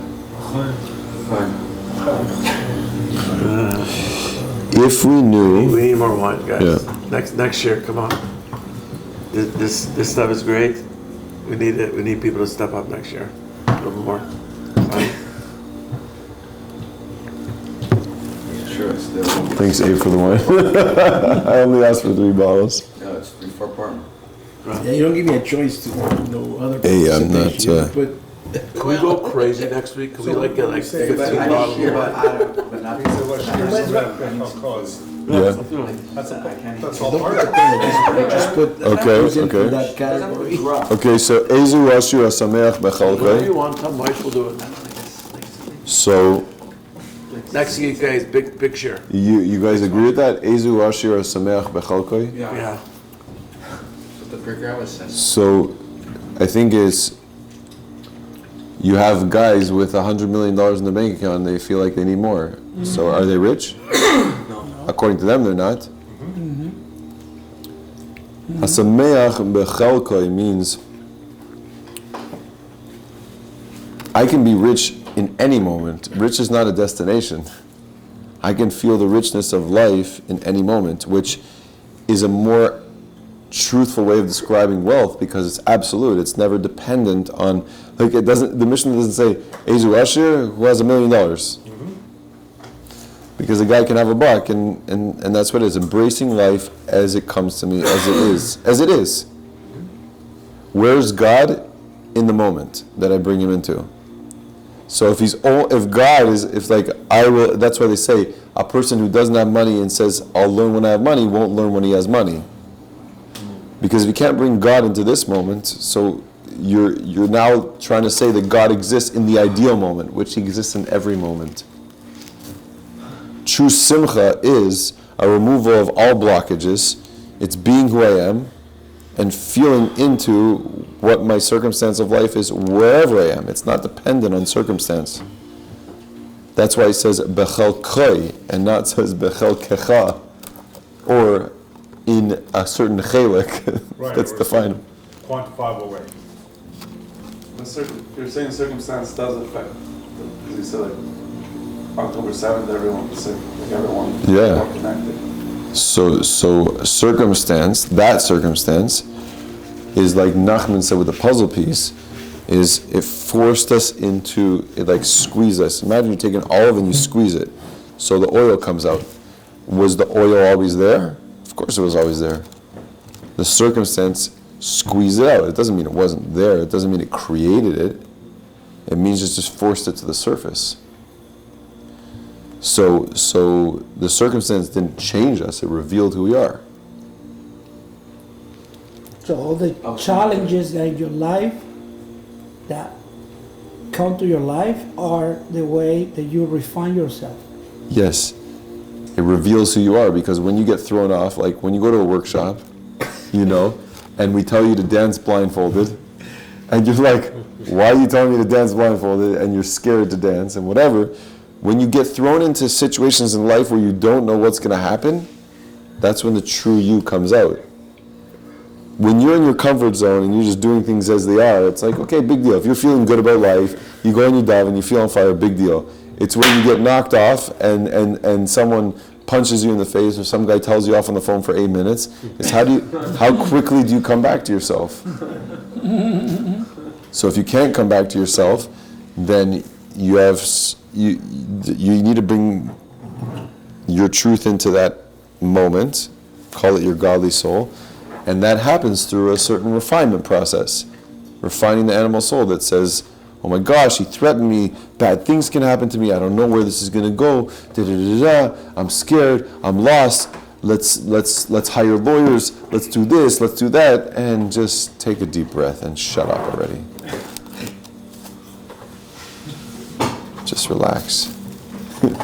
This guy on the phone, he's telling me, he's like, why don't you breathe into yourself and really think about who you are? I was like, thank you for that reminder. You're already doing that. That's good. That's great. He called you to give you a Megillah.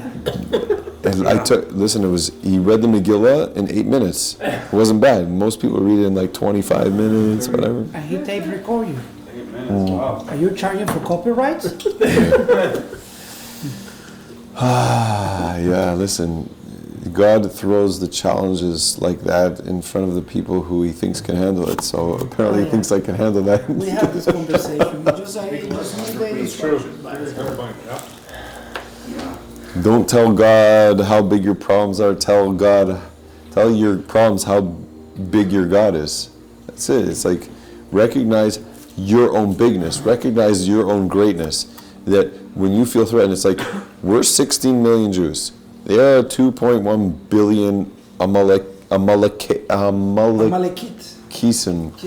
whatever. Amalekites. And the numbers aren't in our favor, and like that's always been. And just know what you're connected to. What are you connected to? 16 to 2 billion. Wow. It's wild. It doesn't even make any sense. Doesn't even make any sense. What, everyone else is Amalek? No, I'm talking about the 2 billion Arabs that exist.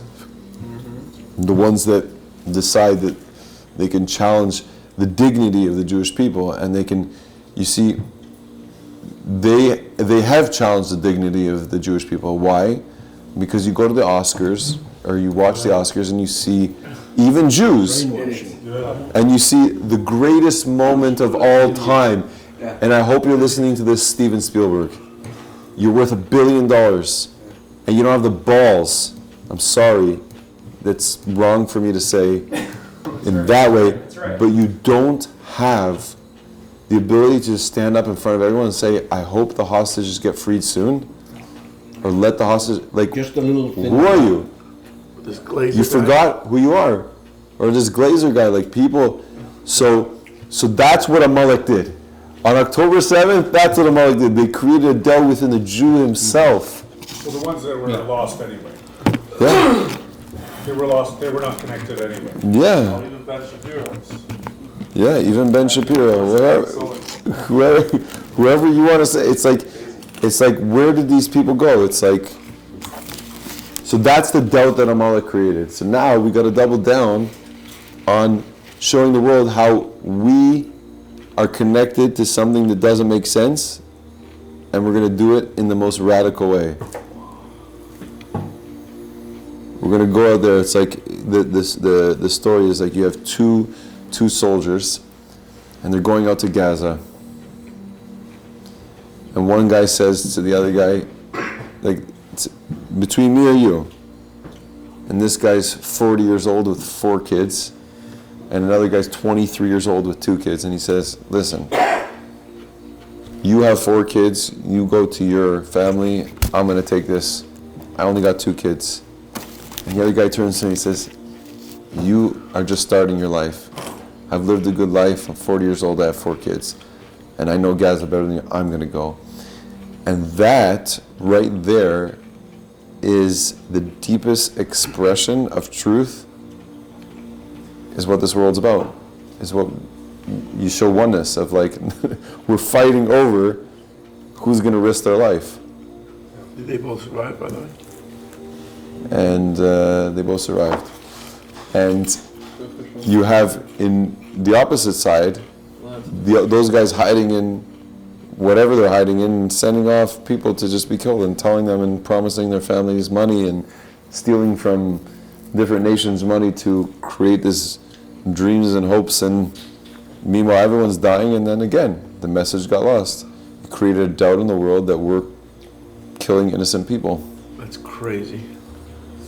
And so the world is out of alignment. The world has lost a sense of respect for the Jew.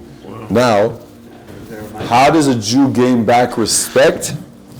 By going crazy in the opposite direction of saying, yeah, you're going to test me?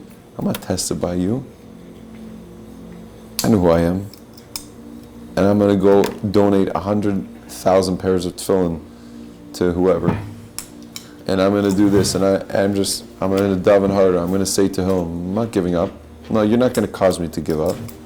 You're going to cause me to go deeper and deeper. You're squeezing the olive, the oil is going to come out. There's oil in the olive. There's neshama inside every single Jew.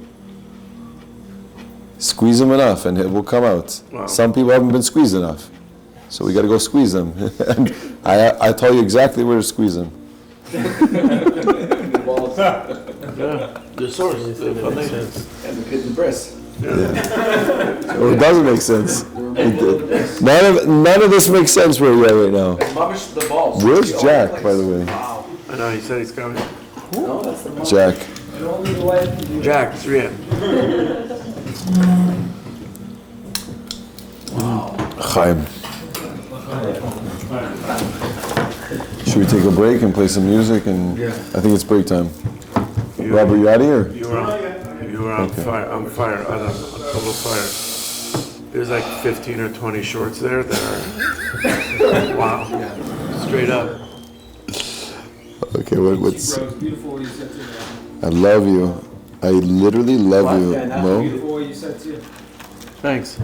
Yes, exactly. What's the first song of it?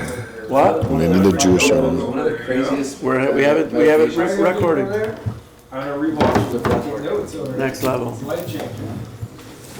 We gotta make a rule that during the meditation, if you're not in, you're out. It's a meditation. So far, some guys have farted, laughed, whatever. Laughter, you can start to laugh.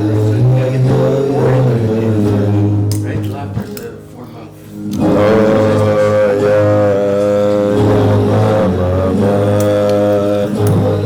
By the way, there was a guy that listened to the shir, and he told me I have to improve my singing, so I'm working on it actively. He said I'm not such a great singer. Improve my singing.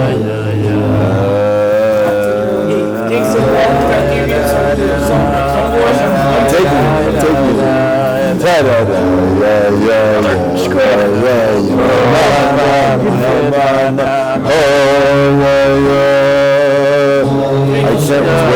wait.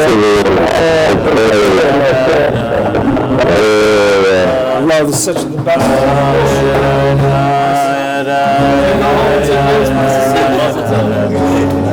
His wedding is in 2 weeks. His wedding is in 2 weeks. I know. Thursday night.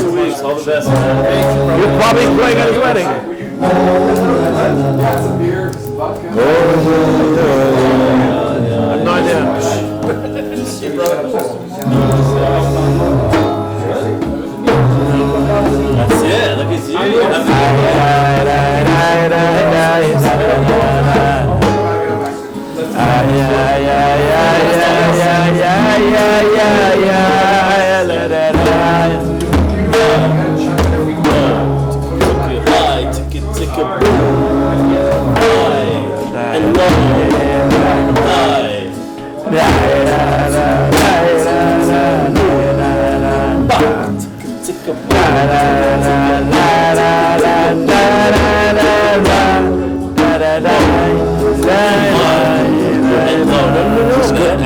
Just go. Yeah, let's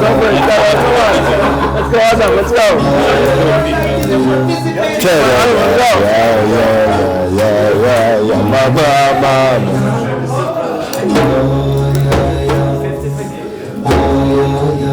Marvin is here.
Welcome back, Mac. Welcome back.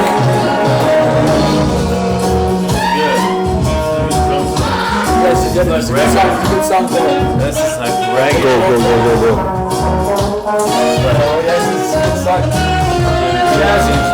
Let's go. Grab my hat.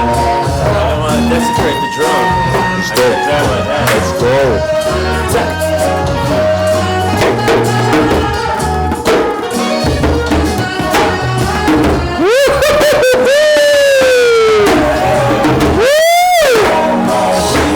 Look at him go, baby!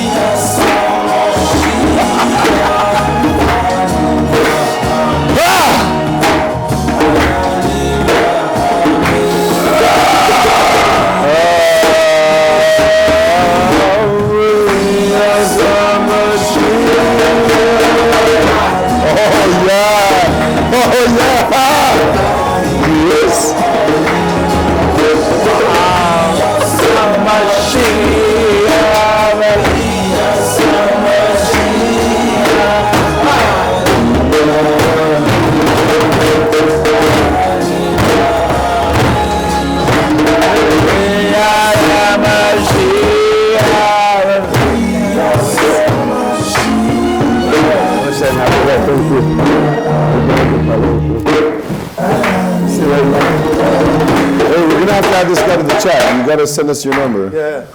Get it from far.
If you ever listen to this, you're the man.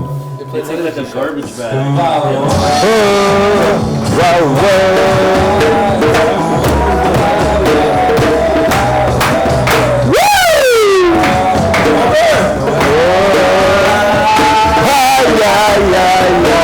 Come on, lose yourself.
out of your head and go for 2 minutes. About 5 minutes go. Think about it.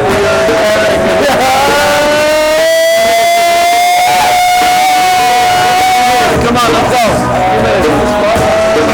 2 minutes. Nothing. Don't touch anything. 2 minutes. Okay, lose yourself for 2 minutes. Just lose yourself for 2 minutes. Close your eyes and lose yourself. Only you.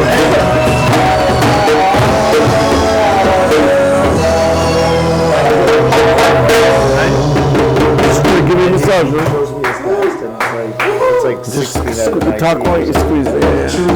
Keep squeezing. It's like, good job, bro. Keep going, eh? Wow, that's a cool story. What else happened there? Ah, yeah. Oh, baby.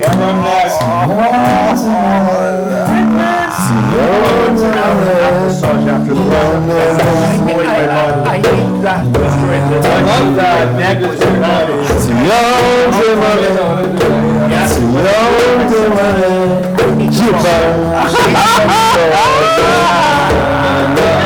Fix my whole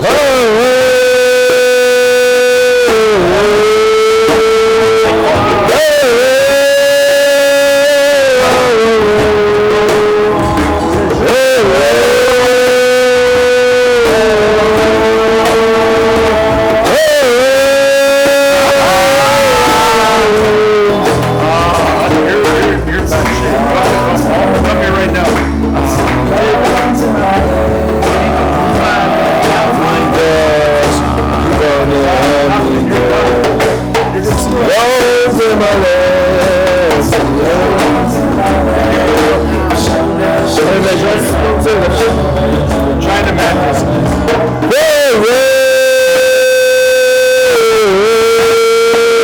What is that?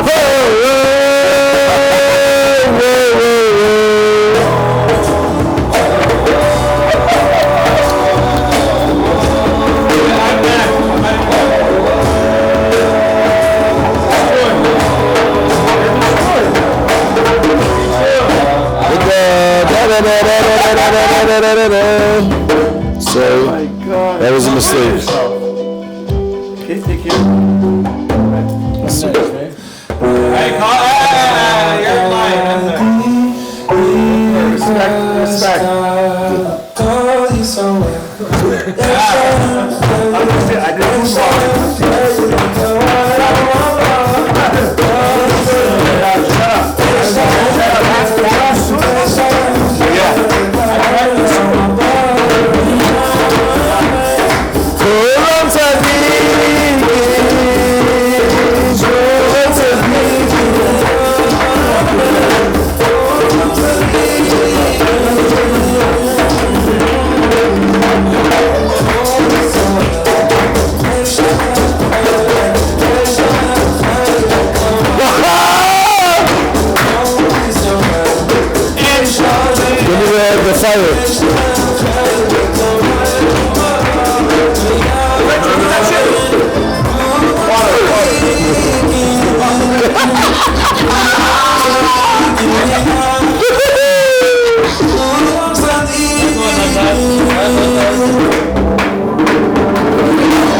Don't leave me on my own.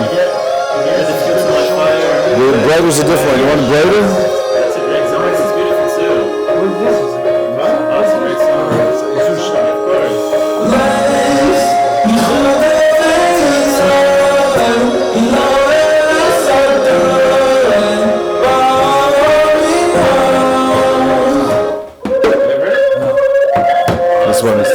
This is killer. This is killer. You never heard the song? My fire, and we dancing to get higher. We're singing to inspire. I know it's time together, we can make it lighter. You're the future, your fire, and we're dancing to get higher. We're singing to inspire.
Okay, gentlemen, should we continue a little bit more? Let's go a little bit more. Let's go deep.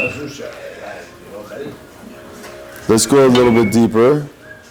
I want to continue just a little bit more. I know it's late, but I got one more point to give over, and we'll sit with that for next week. Yeah. You gotta play the next song. I just sent you a song. Okay. I don't want to even talk to you. I don't want to talk to anybody. Oh, this one? You're kidding me. You're kidding me. It's so good. Your mom's kidding me. You're kidding me. Laugh your ass off. Let's go. Okay, one more song. Doesn't matter. As long as I'm in the back of the wagon with the best.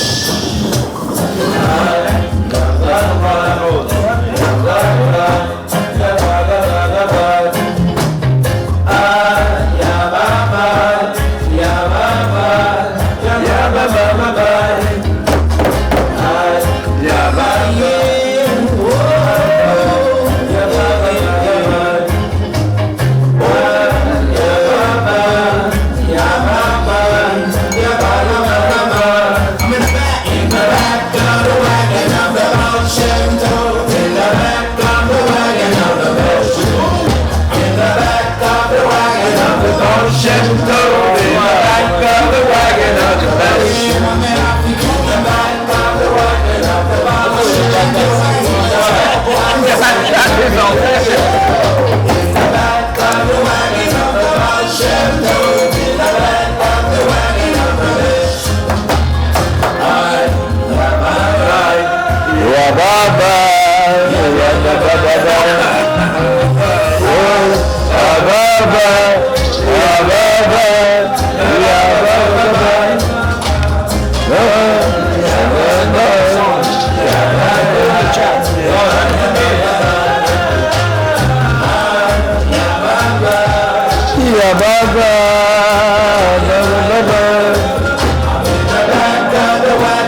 Baal Shem Tov, in the back of the wagon of the Baal Shem Tov. Let's do something special or something.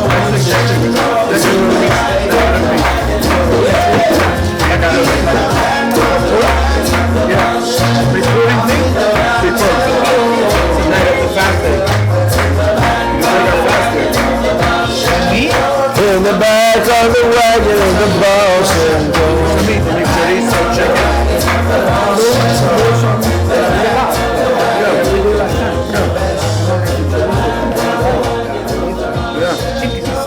Chicken is better. Chicken with the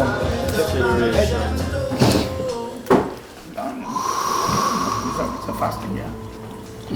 That was a good call. Come on. Good song.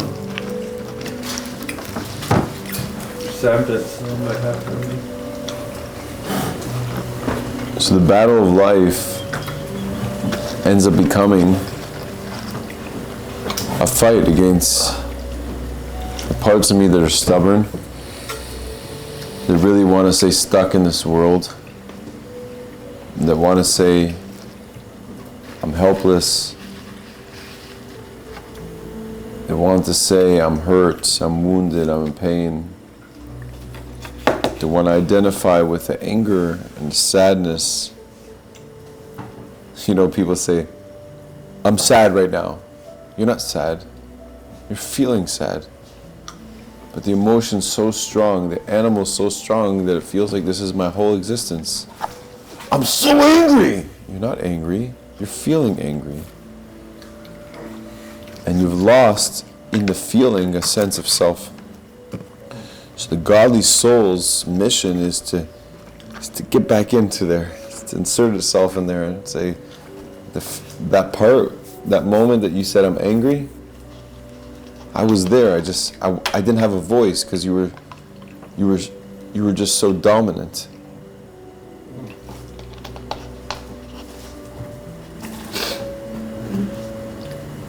See, if we really felt the consequences of each action that we take, if we felt the consequences of our actions that we take, we would never be distant from God. We would never be questioning what we're supposed to do. So the animal says, believe in this world. You may not get love, so get it right now. You may not get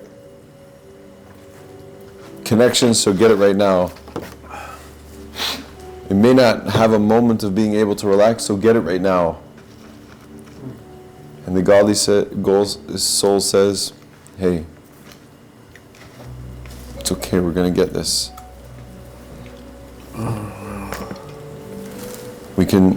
We're going to be okay. Everything's going to work out. But the animal's scared to believe that, so imagine literally you're having a relationship with a deer. You come outside and one day it gets closer and by half an inch, and every day it gets closer. The animal inside just wants to be safe, it wants to feel safe. My wife, she was talking to me tonight, and she said to me before she started talking to me, which is so sad, are you able to listen to me? I just felt it and I checked in with her earlier today. I sent her a message saying, I feel like I'm really stressed out about the future right now.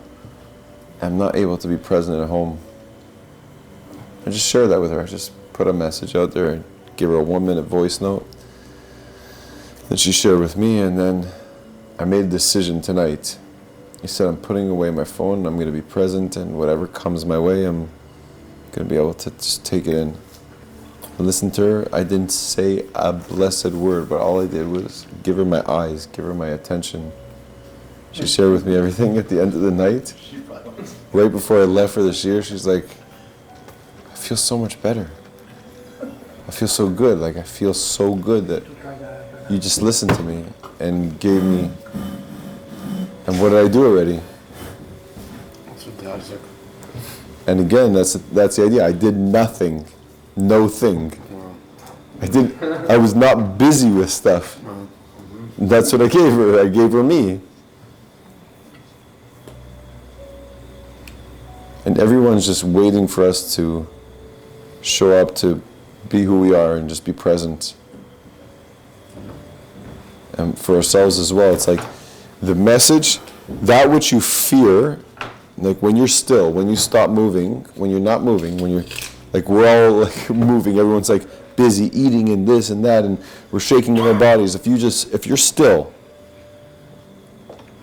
that which you fear when you're still, like what emerges, what comes up, all the fears of life, all the things that I have to deal with,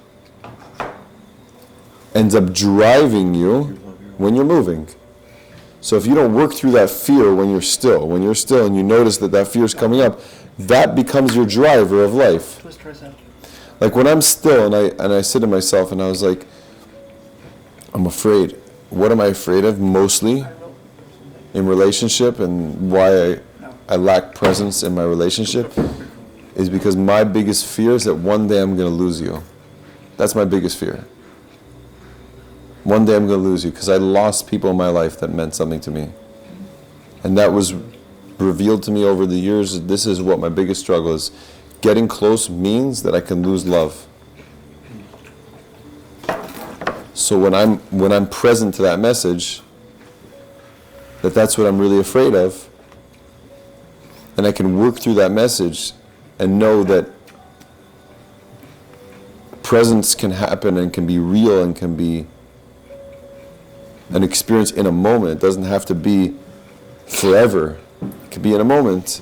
And I'm okay to let go to that moment, then I can open up to relationship. But if I'm not present to that fear, if I'm not aware of that fear, then I'll reject my wife, I'll get busy with my phone, I'll be walking away as she's talking to me.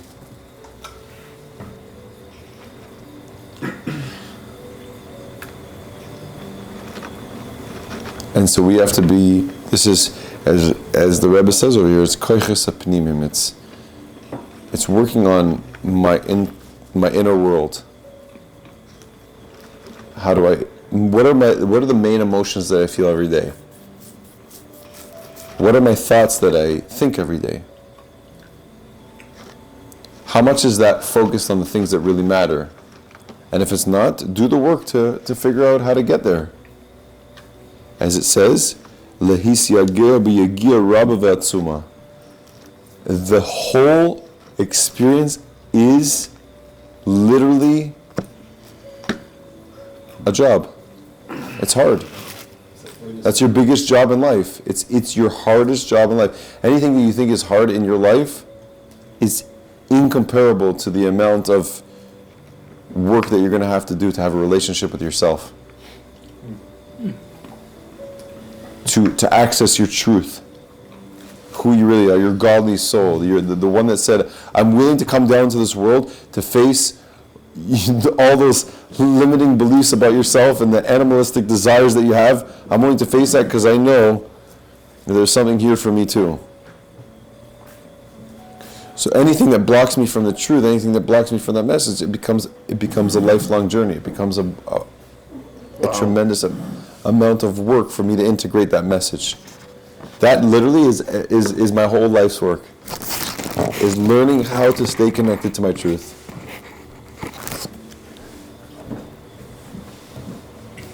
But know that the animal, the guy inside of me that believes, that thinks in limited ways, that fears about what's going to be with the stock market, what's going to be with my mortgage payment, what's going to be with interest rates, what's going to be with the protests in Thornhill. What's going to be with, me being able to show up for my kids and my wife.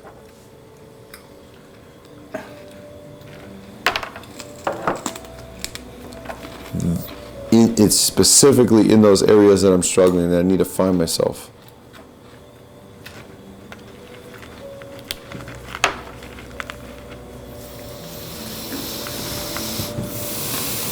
And the animal is there to strengthen the message. He's there, but we have to see his purpose. If we don't see his purpose, as we say, we get lost in the sauce.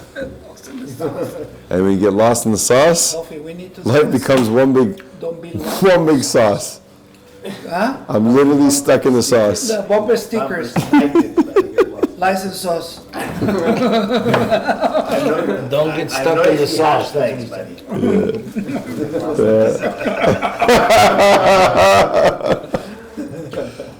Because the sauce is good. It's like, sometimes you're eating meat. You take a piece of meat off the barbecue, and you pour this bone-sucking sauce or whatever you pour on your plate. You stick the meat in the sauce, and you're like, oh wow, that tastes so good, and you got lost in the sauce again. What if I could just appreciate things for what they are? Just have a piece of meat for what it is. Right off the barbecue. Sensitive subject. It's a very sensitive subject. You don't want Adam to leave another group, okay? Yeah. What if I could just appreciate things exactly as they are? It's correct. But you have to appreciate that the things that take you out of appreciating what you are and who you are also they come from a very high source. I mean, Klippa, the evil of the world, like Amalek, is forcing us out of our intellectual and emotional capacities to reach a level of our highest level of Emunah. The only way you can face that is if you reach your highest level of Emunah. Wow. They're forcing you into that. So, yes, it is terrible, and they deserve to be eradicated, and the evil of the world should have no existence in this world. And the people should see the truth of the world, which is compassion, which is pure love, which is pure respect for mankind, which is pure respect for life, which is pure respect for our existence, which is what a Jew represents in his essence. The embodiment of love and fear is, I am love, and I am a respect for life and the source of life. And anyone that challenges that should go to hell. Really.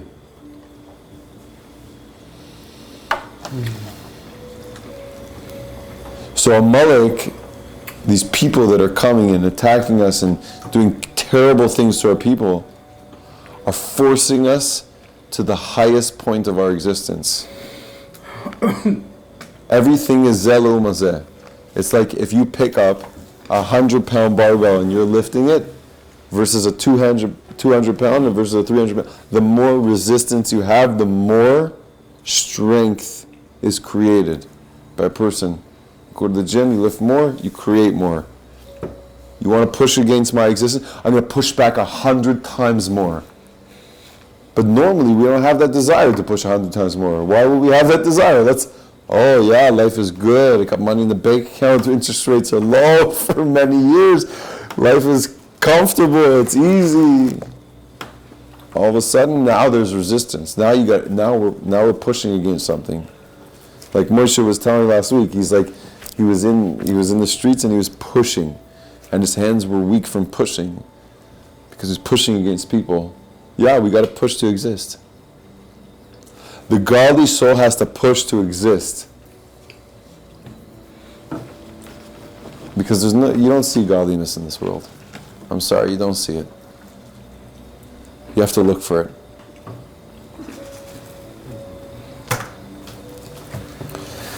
So l'chaim l'vracha, we're gonna take a sort of an end here. We're open up for discussions or check-ins or whatever everyone wants here. And we're going into Purim. We're going into Purim of a point of meeting a sense of Ad lo yada, which means a place of not knowing. Like, strip away the details. Strip away the details, and where we could get to a point where it says, even we can bless. You see how deep this point is? We can bless Haman. How can you bless Haman? How can you bless someone who wants to eradicate your existence? How can you bless someone who's literally screaming in the street saying you don't deserve to exist? I'm gonna kill you, and you're gonna bless him. I'm gonna bless you. That's messed up. That's where we're going. Purim, where we're heading, is taking us to a place of I can access your godliness inside you, Hamas. I can access your godliness inside you. Yeah, that's what the power of the Jew is. Whatever you say, it's just forcing me more into what I believe in. So thank you. So thank you, pieces of Hamas. Hamas. You piece of Hamas. You show me who I am. Piece of Hamas. That I am a piece of godliness. I know what the true path is. You show me what I'm not supposed to be. L'chaim.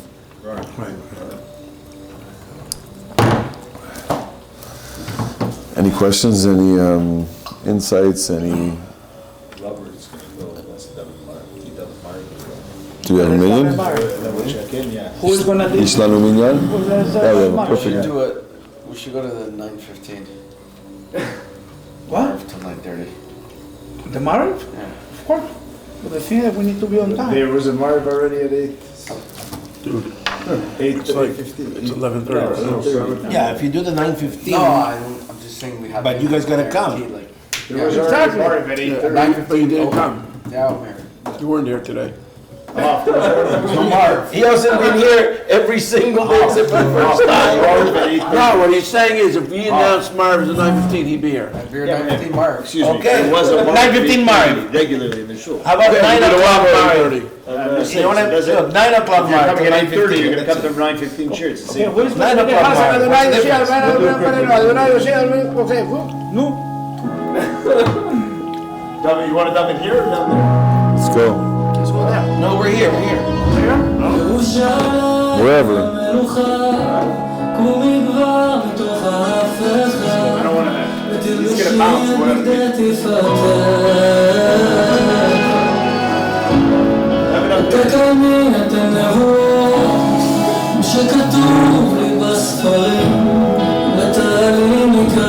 Hashem, redeem the Jewish people. Let's go. What are you waiting for? We're ready. We don't need this bull. Let's go.